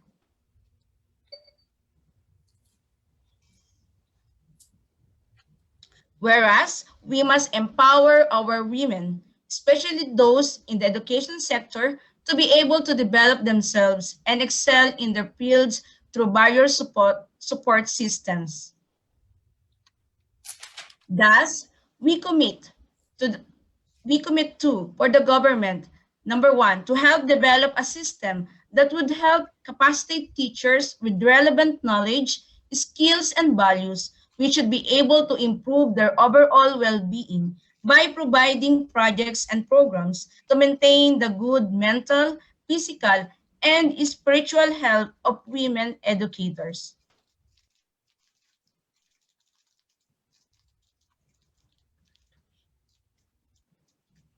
Number two, to recognize the contribution of women in the education sector and compensate them for their work. With this, we can raise the quality of life of women in the education system, as being an educator is a career path and should be rightfully recognized. Number three, to encourage young girls to pursue courses related to science, technology, engineering, and mathematics to meet the increasing demand for science, engineering, information technology, and technology-related jobs, thus providing better work opportunities for women. Number four, to provide equal financial allowances and equitable access to technologies available for educators for all genders and social status as deemed necessary for the educational institution. For women organizations and advocates, to support the continuity of education even times of disruptions and make sure that NGOs come in to extend help for learners and teachers across all levels. To create opportunities for webinars and educational materials promoting harmonious relationship among teachers, parents, and students. May I thank you, Anna. Mr. Tristan Nodalo for Women in Peace and Security, please. Hi, ma'am. Hi, hello po. Yes, Yeah, thank you for the opportunity to present the draft declaration, okay, for peace and security, whereas we live today in a world that has greatly changed throughout history, changes such as women's suffrage being lifted slowly and securely. Next, whereas we encourage men to partake in this movement by ending toxic masculinity for young boys, for them to grow up with a trait of respecting women and young girls that can provide more safe spaces. Whereas the pandemic has forced people to stay at home, which in turn increased the rate of domestic abuse and violence, with most of the victims are mothers and their young children. Whereas with the community quarantine and lockdowns, it is harder to reach out to authorities and social workers to take actions against abuse inside the homes of women and children. Thus, there are unreported cases of violence against women. Whereas there is an urgent need to educate and empower women to stand up for their rights and become stronger amidst adversities. So thus, we commit to, for the government, number one, to propose the inclusion in the basic education curriculum the following topics: equality of men and women in household management, improving women's self-esteem and leadership capabilities, women and children's rights and privileges. Second, to support the strict implementation of Republic Act 11313, Safe Spaces Act in all sectors. And thus we commit to, for women organizations and advocates, number three, to conduct awareness campaigns on women and children's rights and protection against abuse and manipulation. Fourth, to create safe space among a safe environment, safe schools, safe communities, and safe conversations. That's all for our peace and security out. Thank you. Thank Myron you. Godzilla for Women in Public Service.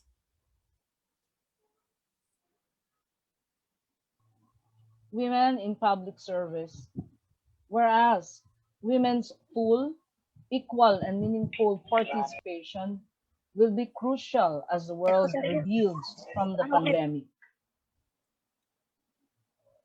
Whereas women's direct participation in peace processes has proven to be a building block for durable peace agreements, peace processes continue under the shadow of violent conflict and a global health emergency. Sustained attention must be focused on the much-needed perspectives that only women can provide and that are context-specific.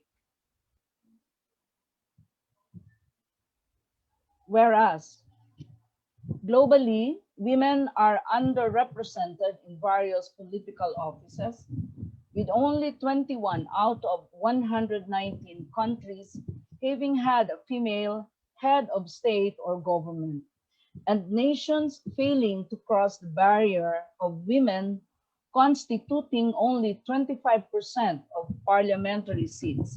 Open close parentheses, UN Women 2020. Whereas there is an urgent need to educate and empower women to stand up for their rights and be stronger despite the difficulties. Thus, we commit to, for the government, 1, promote women's representation in all public offices, in both elective and appointed positions, to allow their participation in development and nation building.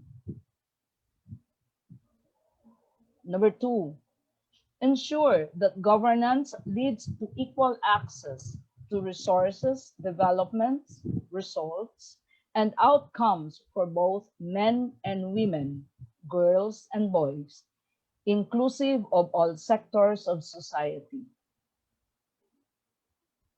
Number 3, institute measures that focus on capacity building, enhanced leadership, and decision-making skills to enable women to effect change and influence policy discussions, allowing recognition of innovations, creative achievements, and contributions of women in the public sector.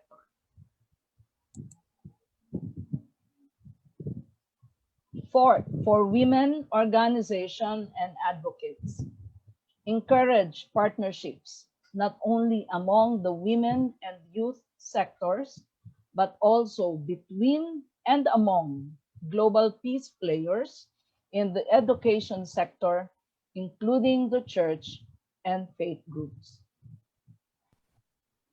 That's all. Thank you. Dr. D for Women in Socioeconomic Development. Ay, sa taas, ala.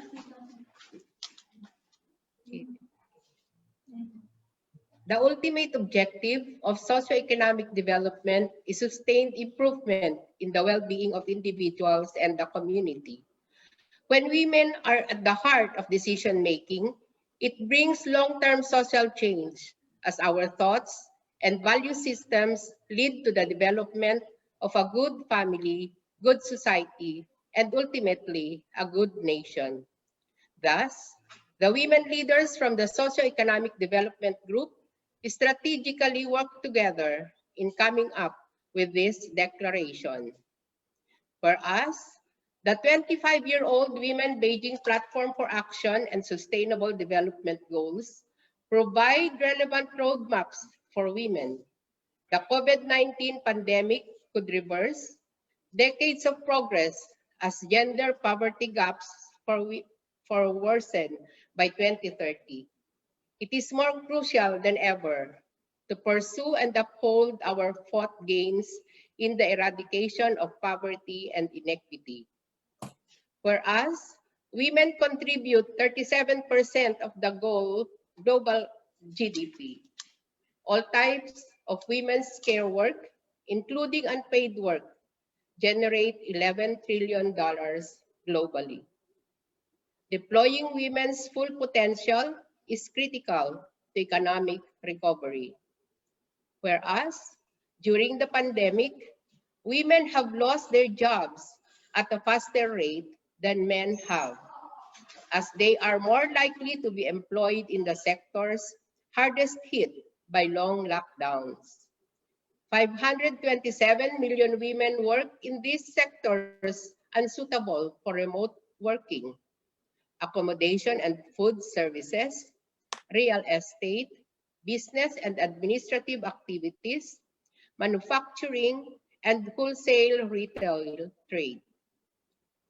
Whereas women are economically vulnerable and are more likely to be single parents who will be severely affected by the economic challenges in the new normal. Thus, it is critical that economic crisis response measures account for women's unique situation.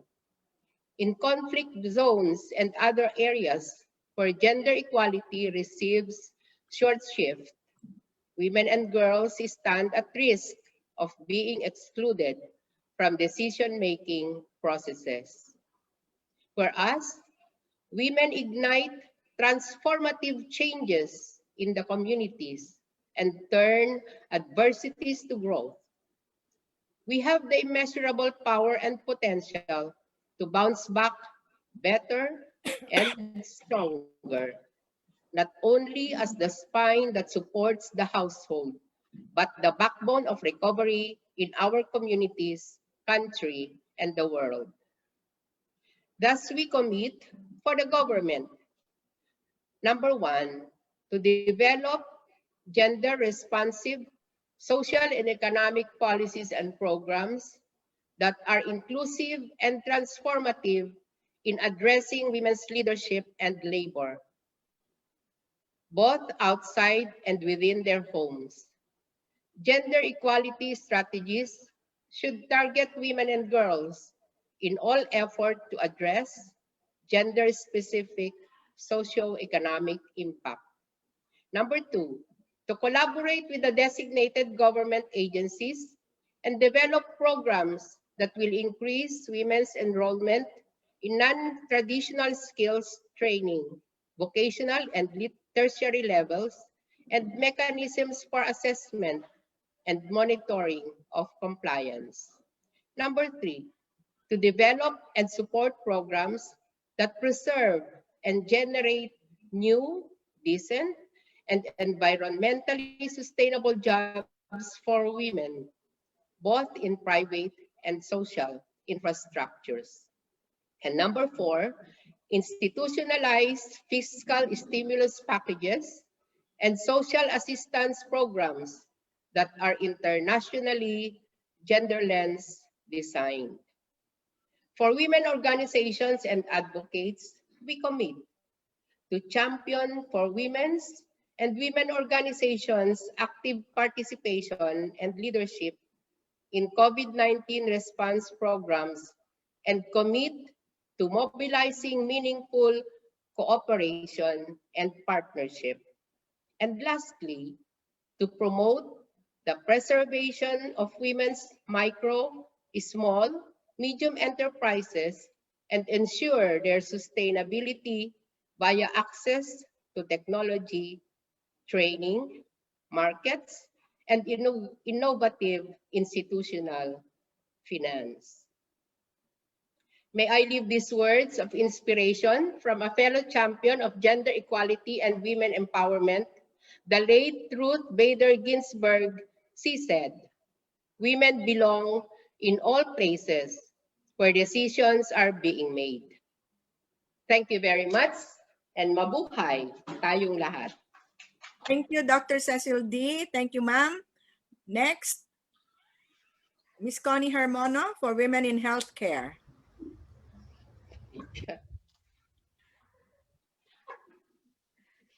Good afternoon. For women in healthcare, whereas women are both users and providers of healthcare, whereas health challenges that disproportionately affect women in comparison with men in their life course from conception, infancy, childhood, adolescence, adulthood, and beyond, and across generations are linked with biological, gender, and other social determinants. Whereas there is inherent dignity and worth of human being. Every human being has the right to life, hence every pregnancy must be assured of fair and proper care for the fulfillment of healthy pregnancy and birth of the child. Whereas women compromises a big part of the total workforce, especially those in the informal economy, thus safety and health is very much needed. Whereas health systems need to cover all aspects of women's health during the life course with focus on high impact interventions that meet women's needs at each stage. Whereas health systems are often unresponsive to the needs of women, despite the fact that such systems rely heavily on women's contribution to healthcare. Female healthcare providers are not working to their full potential because they are undervalued and undersupported by the systems in which they work. These caregivers are frequently under-resourced, underpaid or unpaid, undertrained, and often not formally recognized by the health system, which is one of the most problematic ways by which inequities are perpetuated. Whereas women are the primary provider of health care across the world, accounting for 70%. Countries that performed better against COVID-19 were also guided by women, even if only 24% of females were involved in national government's task forces dedicated to pandemic.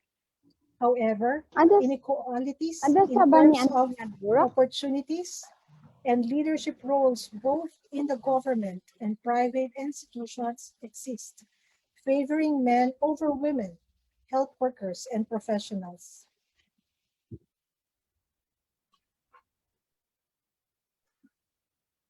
Whereas gender transformative policies are needed to enable women to integrate their social, biological, and occupational roles and function to their full capacity, and that healthy, valued, enabled, and empowered women will make substantial contributions to sustainable development. Whereas work life has changed dramatically for healthcare providers, with high physical demand imposed by wearing of protective equipment for the entire shift, fighting against the fear of contagion and bringing home the virus to relatives, dealing with the anxiety of masks or goggles not fitting properly, or involuntary dirty gloves touching the face. Whereas pandemic lockdowns and restrictions disproportionately impacted female workforces, especially those who have domestic responsibilities and caregiving duties, affecting most of the services that help them find a work-life balance, overloading them more than ever with a permanent, challenging, and invisible extra shift work, the mental load of the planning, scheduling, coordinating, prioritizing, and problem solving. And whereas health systems responses must go beyond the health sector and must address structural inequalities and social determinants of health. Thus, we commit to for the government to enhance and implement health programs through its related agencies on the following: universal health coverage, financed by domestic public sources, to address catastrophic healthcare expenditure and enable equitable distribution of health service access within and across countries. Promotion of healthy lifestyle. Abortion should not be used as part of family planning. Balance of prevention and treatment intervention for lifestyle and other diseases. full access to comprehensive health services needed for women's health, mental and emotional wellness program, access to family planning, proper and strict implementation of the occupational safety and health for women in the workforce, protection against harassment and violence, and systematic and scientific assessment of the impact of COVID-19 to the overall health of health workers, the marginalized poor people with disabilities, and on women and children. Next, develop, enhance, and enforce legislation and policies that will ensure reduction of gender inequality and eliminate gender discrimination against females in the health sector, provision of opportunities for task restructuring in hospitals, opportunities for flexible working schedules, teleworking, and telemedicine, and promote the ratification of ILO 190 and equitable wages and benefits and hazard pays commensurate to the workload, especially during pandemic. To promote the use of technological devices and robots that may support healthcare professionals in facilitating operational tasks and risky procedures and to ease the burden of physical work. Number 4, to implement policies to enable women to integrate their social, biological, occupational, and other diverse roles in healthcare and recognize women's contributions as healthcare providers, estimate and recompense the value of women unpaid contributions to healthcare, and ensure that men and women receive equal compensation for equal work in the health sector, and ensure that women are accounted for in the healthcare workforce and make women's contribution visible, and guarantee that sex disaggregated civil, vital, and health statistics and survey data are collected through national systems. And for women organization and advocates, create, enhance partnership with government and private sectors to provide childcare services for health workers and facilitate easy access to procurement of basic needs, and lastly, to provide mental, psychological, and spiritual support systems to women and children by means of counseling, focus group discussion, and webinars. Thank you.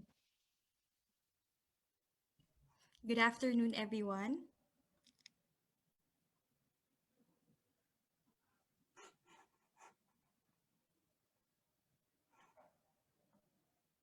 Okay, for the women and environment, whereas climate change stemmed from increased global warming due to human-induced greenhouse gas emissions, mismanagement of water resource and waste, pollution of terrestrial, aquatic, and air domains, loss of biodiversity, and overproduction and overconsumption of our natural resources.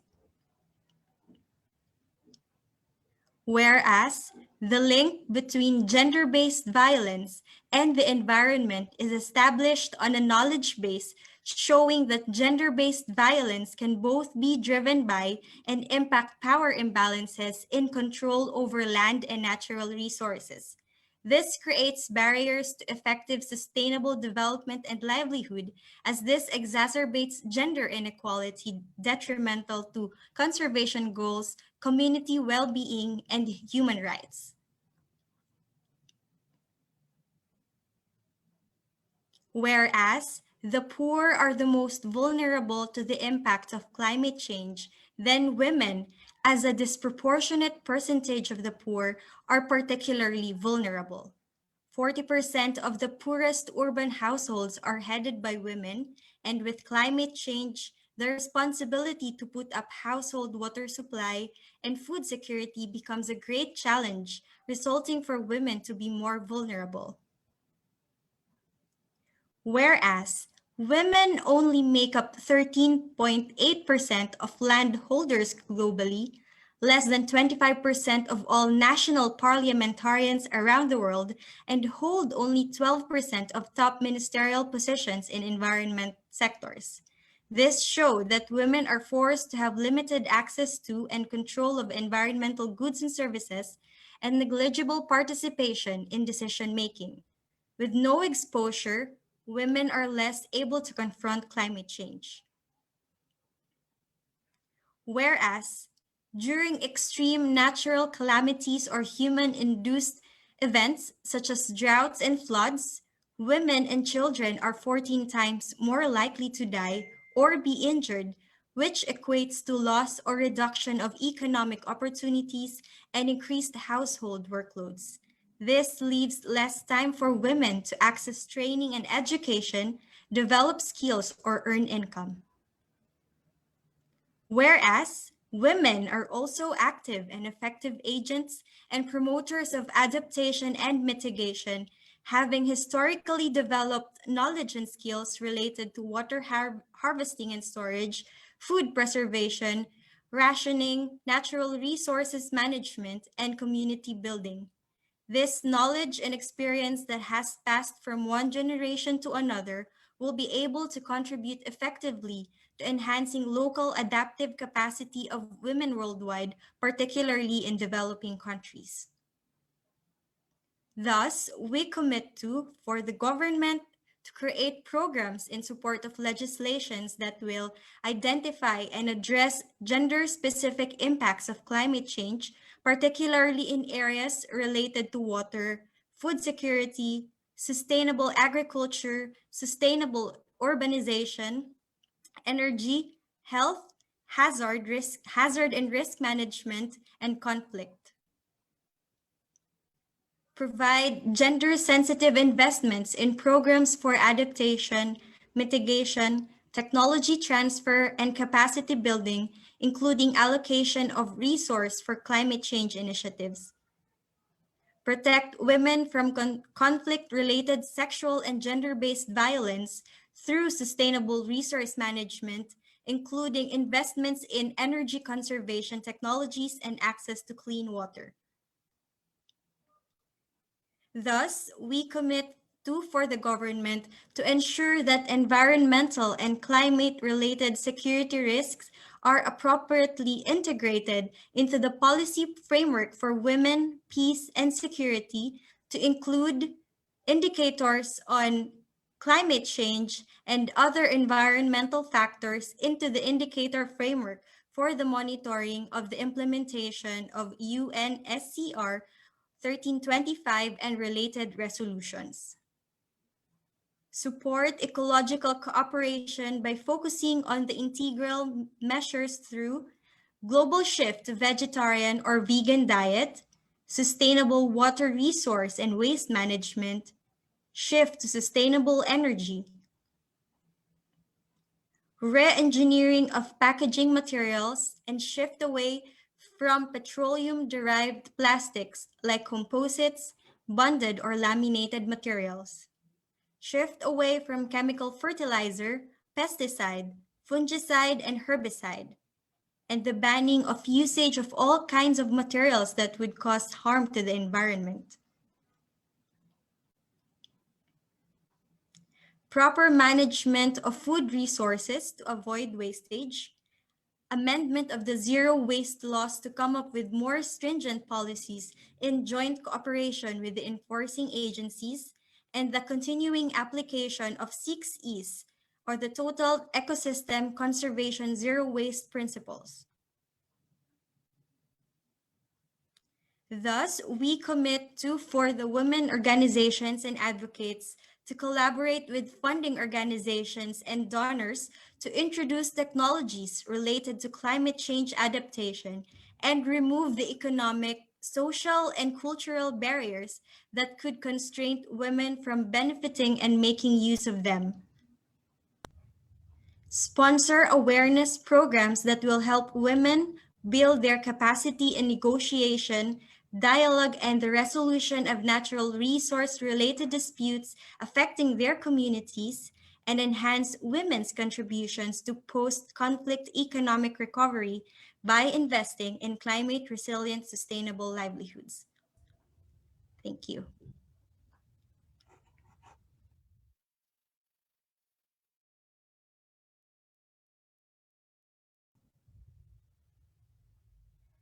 Hello, good afternoon. So for women and food security, Whereas severe levels of food insecurity are substantially higher for women than men and are likely to get worse.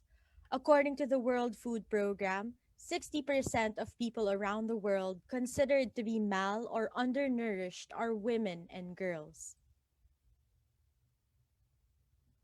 Whereas the number of people facing acute food insecurity in low and middle income countries nearly doubled to 265 million by the end of 2020, aggravated by the COVID-19 pandemic, causing disruptions in the global food supply chain, but more importantly, a major global economic slowdown. From January 2020 to January 2021, global food prices rose by 20% and consequently saw a sudden decrease in demand for food from restaurants, schools, hotels, and other food service outlets, leading farmers to destroy their harvests, increasing food waste. Whereas with the COVID-19 pandemic, food security has been greatly affected in various ways, particularly through disruptions to food supply chains, loss of income and livelihoods, a widening of inequality, disruptions to social protection programs, altered food environments, and uneven food prices in localized contexts. These then have all contributed to conditions that have disrupted food systems and ultimately increased global hunger. Whereas gender inequality in particular has also taken a toll from the crisis, as women are essential workers amid the pandemic, being frontline healthcare workers, food system employees, unpaid care workers, as well as community workers, all of which have become even more in demand during global lockdowns. Whereas women face more food insecurity than men, even when they have the same income and education levels, and have been even more affected considering the important roles they play in food and nutrition systems as primary actors ensuring household food security and nutrition, as well as being food producers, managers of farms, food traders, and wage workers. According to the FAO, the agricultural activities of rural women have been affected more than those of men. Whereas the importance of this cannot be discounted, as women are caregivers to the sick, children, and elderly, and are thus at greater risk of exposure to COVID-19.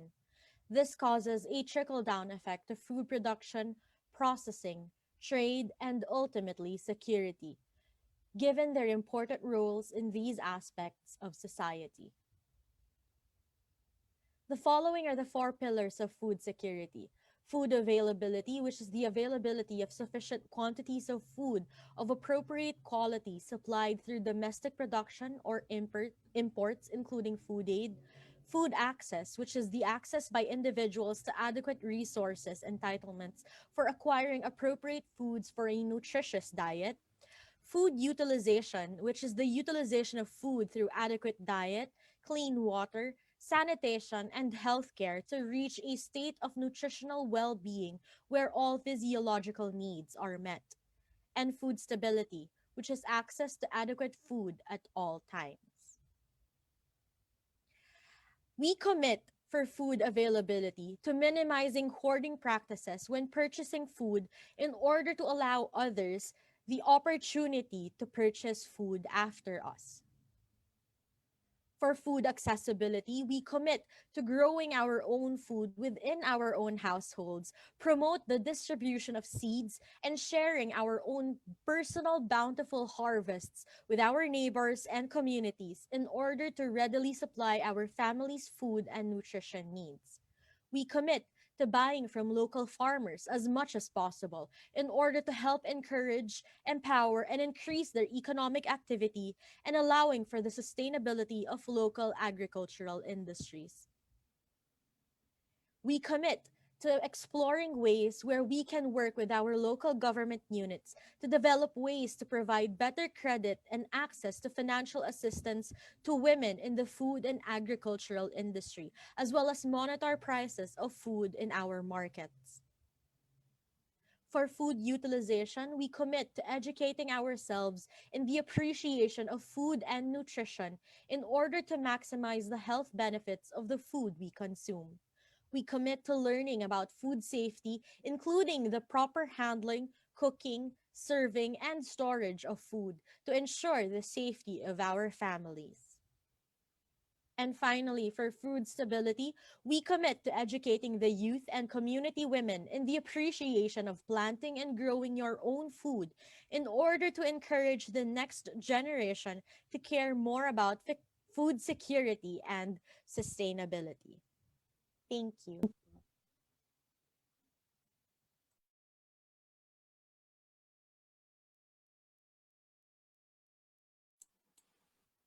Let's now go to the commitment.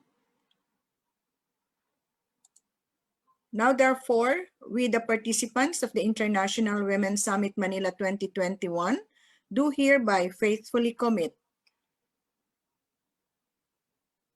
to fully support, promote, and advocate the commitment made to address the above declared issues and concerns in our respective countries, communities, and organizations to fully realize gender equality and achieve the UN Sustainable Development Goals by 2030.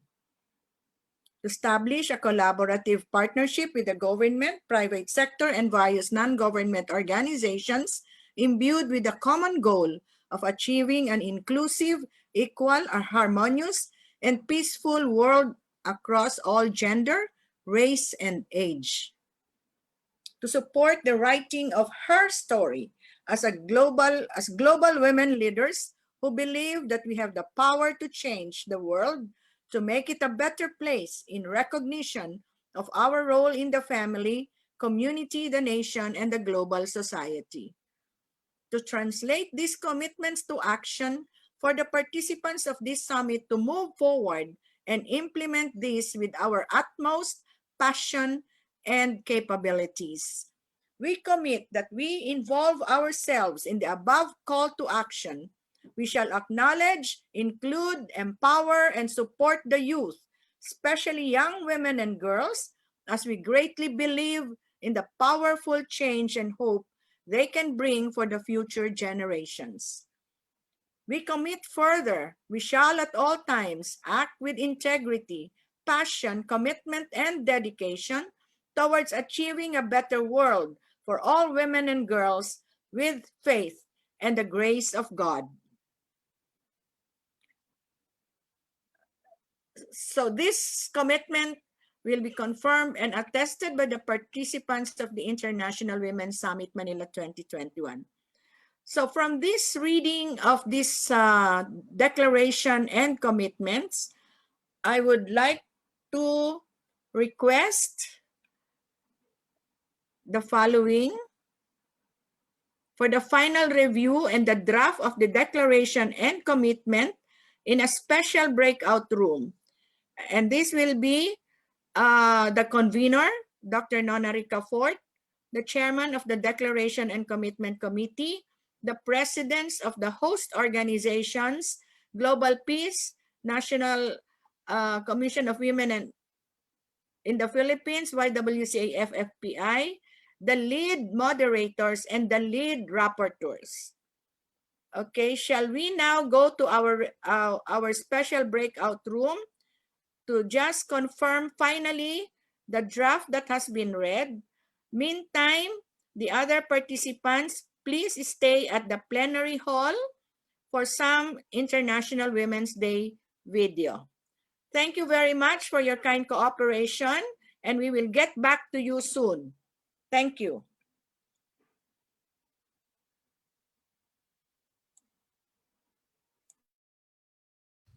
On the 9th of October 2012, the Taliban shot me on the left side of my forehead.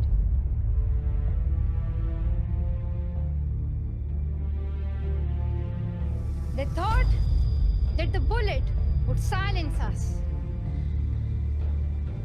but they failed. I did everything in my power to be a good student. I dreamed of one day going to one of the best universities in America. But despite my efforts, there were still people in my life who told me that I was setting my sights too high, that a girl like me couldn't get into an elite university. My identity is challenged, and my actions are heavily scrutinized. I am simultaneously silenced into shame while being expected to apologize for the actions of a small group of people. We all have a responsibility to challenge a growing culture of ignorance rather than justifying xenophobia and prejudice under the veil of free speech. It is okay to be scared. It is okay to cry. Everything is okay, but giving up should not be an option. They always say that failure is not an option. Failure should be an option, because when you fail, you get up, and then you fail, and then you get up, and that keeps you going. You know what it's like when a family struggles to make ends meet. You know what it's like to be overlooked and underestimated because of who you are or what you believe in or where you come from. And the world needs more girls like you. And the world needs more girls like you growing up to lead our parliaments and our boardrooms and our courtrooms and our universities. We need you. We need people like you tackling the pressing problems we face: climate change and poverty, violent extremism, disease. We have this thing in minds. We call it perfection. We want everything perfect. We want ourselves to be perfect. There is this image in our head about everything: perfect life, perfect relationships, perfect career, perfect amount of money that we need to earn no matter what. Nothing is perfect in this world. We all are perfectly imperfect, and that is perfectly all right. You might never fail on the scale I did, but some failure in life is inevitable. It is impossible to live without failing at something, unless you live so cautiously that you might as well not have lived at all, in which case you fail by default.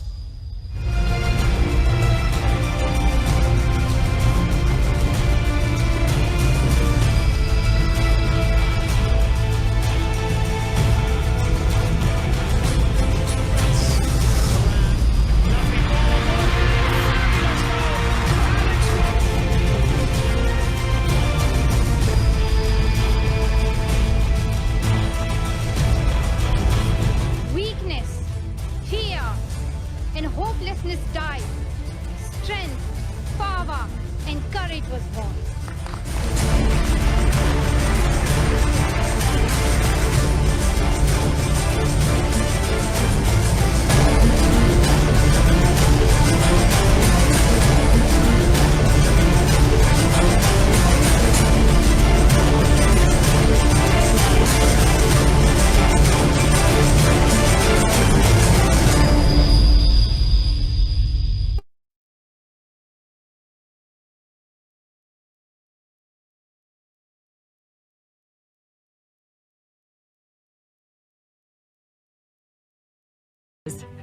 Change makers, caretakers, and peacekeepers.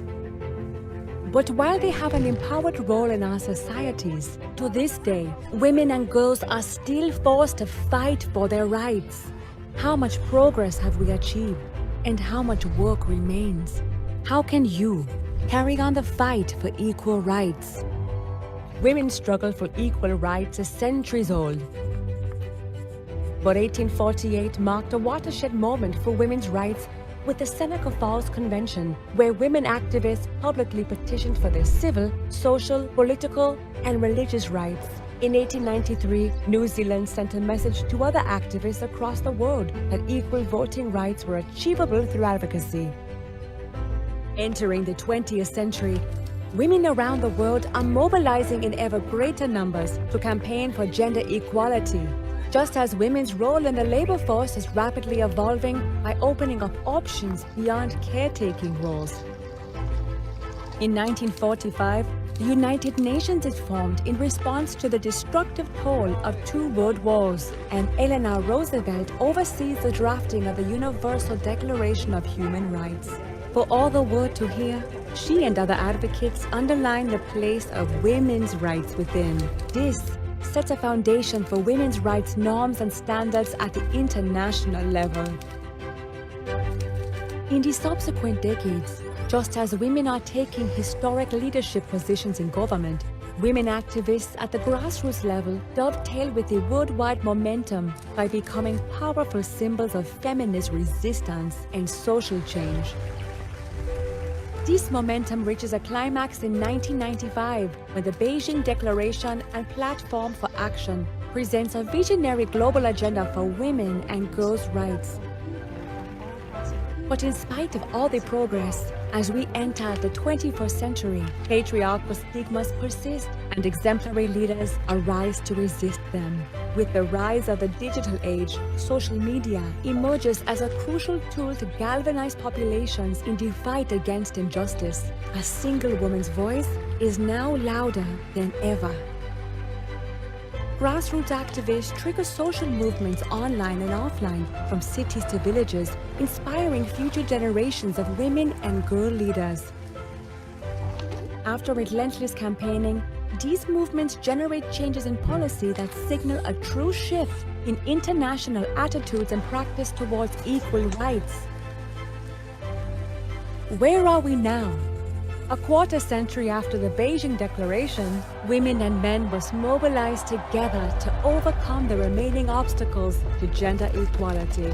They must fight for an end to gender-based violence, for access to healthcare, for equal pay, and for equal participation in political life. The ink isn't dry. Be a part of generation equality and let us continue to write history together.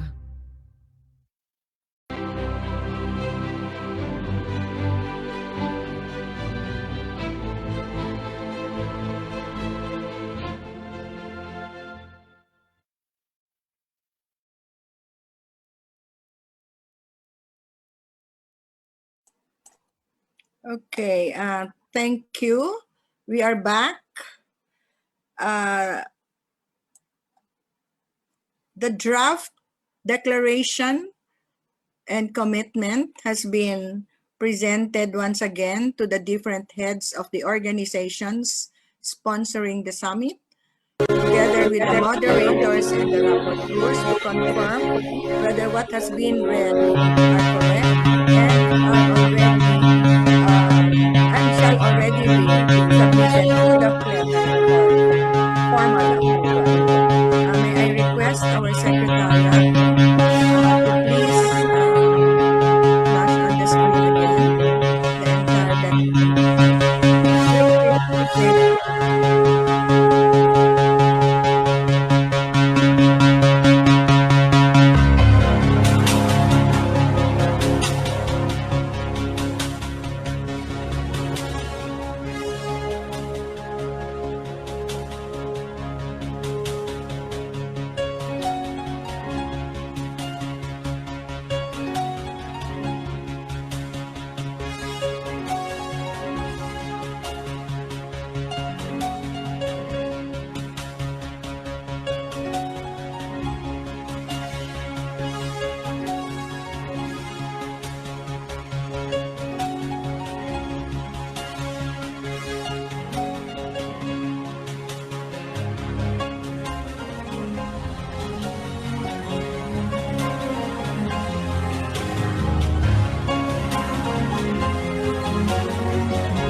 magsasalita muna ako. Huwag muna kayo.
Thank you very much.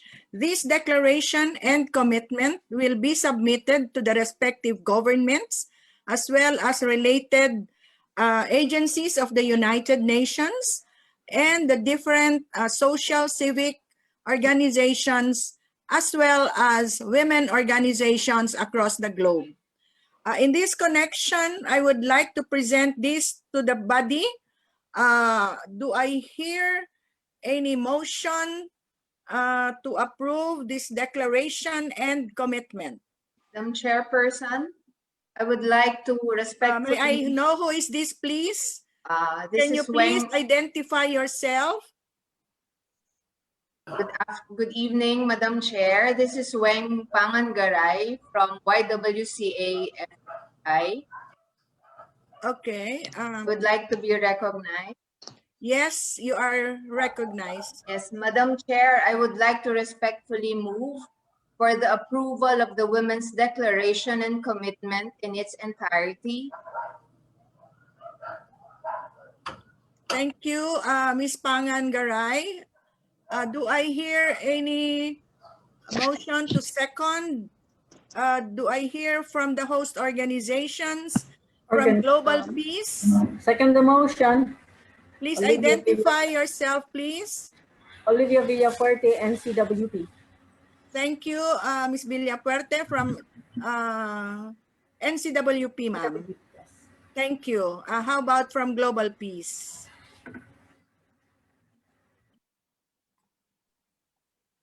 Any representative from Global Peace? Second the motion. May I know who's this, please? This is Ana Marie Mira from Global Peace Foundation, Philippines. Thank you, Global Peace. From YWCA FFPI?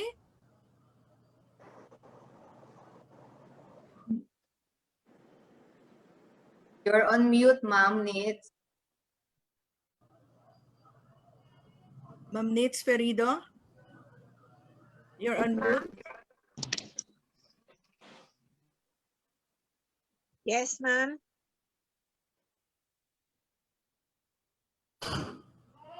You have objections, comments? Ma'am Nitz, you're on mute. I think when okay. When the right has what you say. Thank you. Thank you, everyone. Having heard the motion to approve and has been seconded properly, I now declare, unless our convener has questions, I now declare that this declaration and commitment of the International Women's Summit Manila 2021 is approved.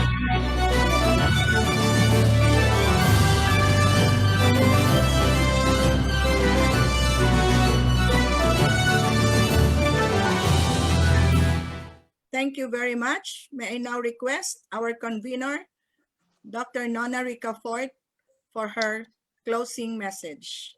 Thank you, everyone. Distinguished personalities and speakers, seated attendees, the dynamic working group, and friends. Just give me 3 minutes. I know everybody's in a hurry. It's quite late.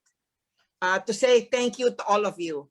In behalf of the 3 host organizations who are all celebrating their milestone this year, the NCWP on its 75th year of existence, the Global Peace Foundation on its 24th year, and the YWCA Founders Foundation of the Philippines celebrating its 95th year of service to mankind.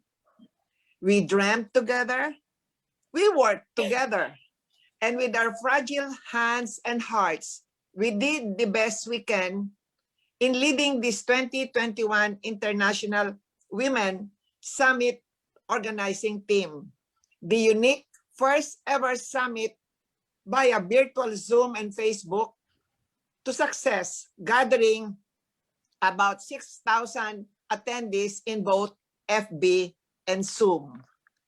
A humbling experience and milestone for us to have the privilege of hosting this special event in a significant time when we are all globally affected by the setbacks brought by the COVID pandemic that has affected us beyond our imagination and which drastically hampered our vision for work.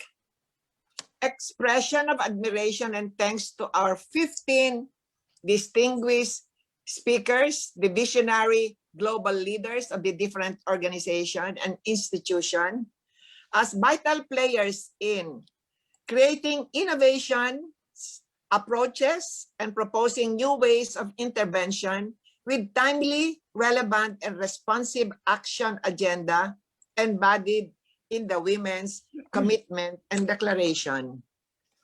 Our appreciation also goes to the 12 resource speakers with their respective moderators and rapporteurs who put together their energies, knowledge, experiences, and wisdom in crafting the most valuable document for this event under the leadership of our dynamic and caring chairman, YWCA FFPI Executive Vice President, Josie Francisco, on these 7 women issues and concerns.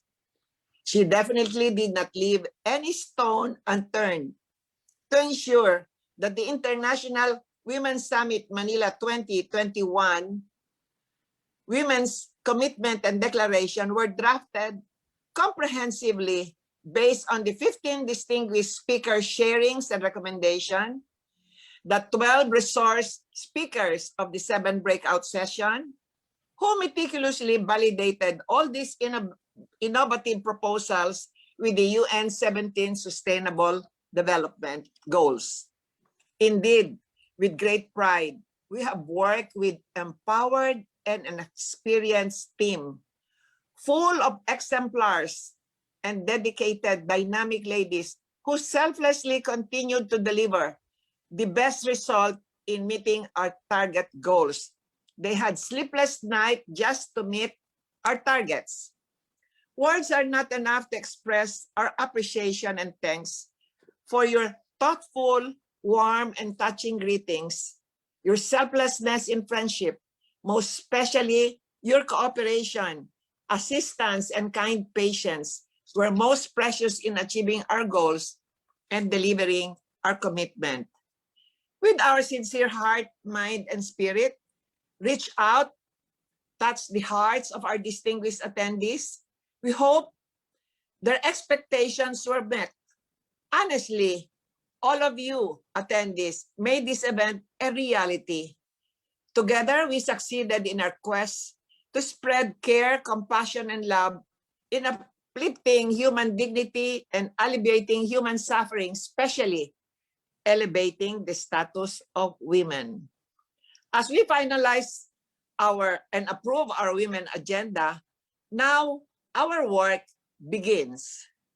Let us join hands in moving on, monitoring our respective organizations, in pursuing the aspiration and commitment we have made this afternoon, in reaching out for others in need, with the guidance of the Almighty, with the women's determination, sincerity, and cooperation, our journey in bringing the best in us and in others will be made easy. To God be the glory. Happy Women's Month. Mabuhay sa ating lahat.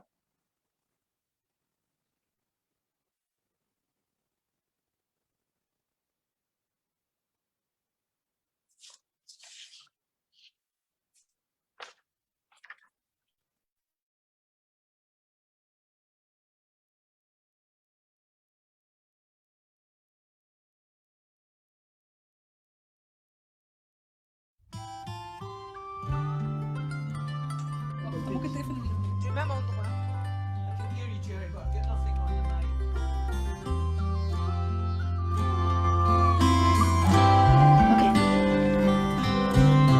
In Kigali, she wakes up. She makes sad choice. In Hanoi, Natal, Ramallah. In Tangier, she takes a breath, lifts up her voice. In Lahore, La Paz, Kampala. though she's half a world away. Something in me wants to say, we are one woman. You cry and I hear you. We are one woman. You hurt and I hurt too. We are one woman. Your hopes are mine, and we shall shine. In Wallace, she speaks the truth. She reaches out, then teaches others how to. In Jaipur, she gives her name. She lives without shame. In Manila, salt and blue. Though we're different as can be, we're connected, she with me. We are one woman. Your courage keeps me strong. We are one woman. You sing, I sing along. We are one woman. Your dreams are mine, and we shall shine. We shall shine. And one man he hears her voice, and one man he fights her fight. Day by day he lets go the old ways, one woman at a time. Though she's half a world away, something in me wants to say, we are one woman. Your victory sings us all. We are one woman. You rise and I stand tall. We are one woman. Your world is mine, and we shall shine. Shine, shine, shine. We shall shine. Shine, shine, shine. We shall shine. Shine, shine,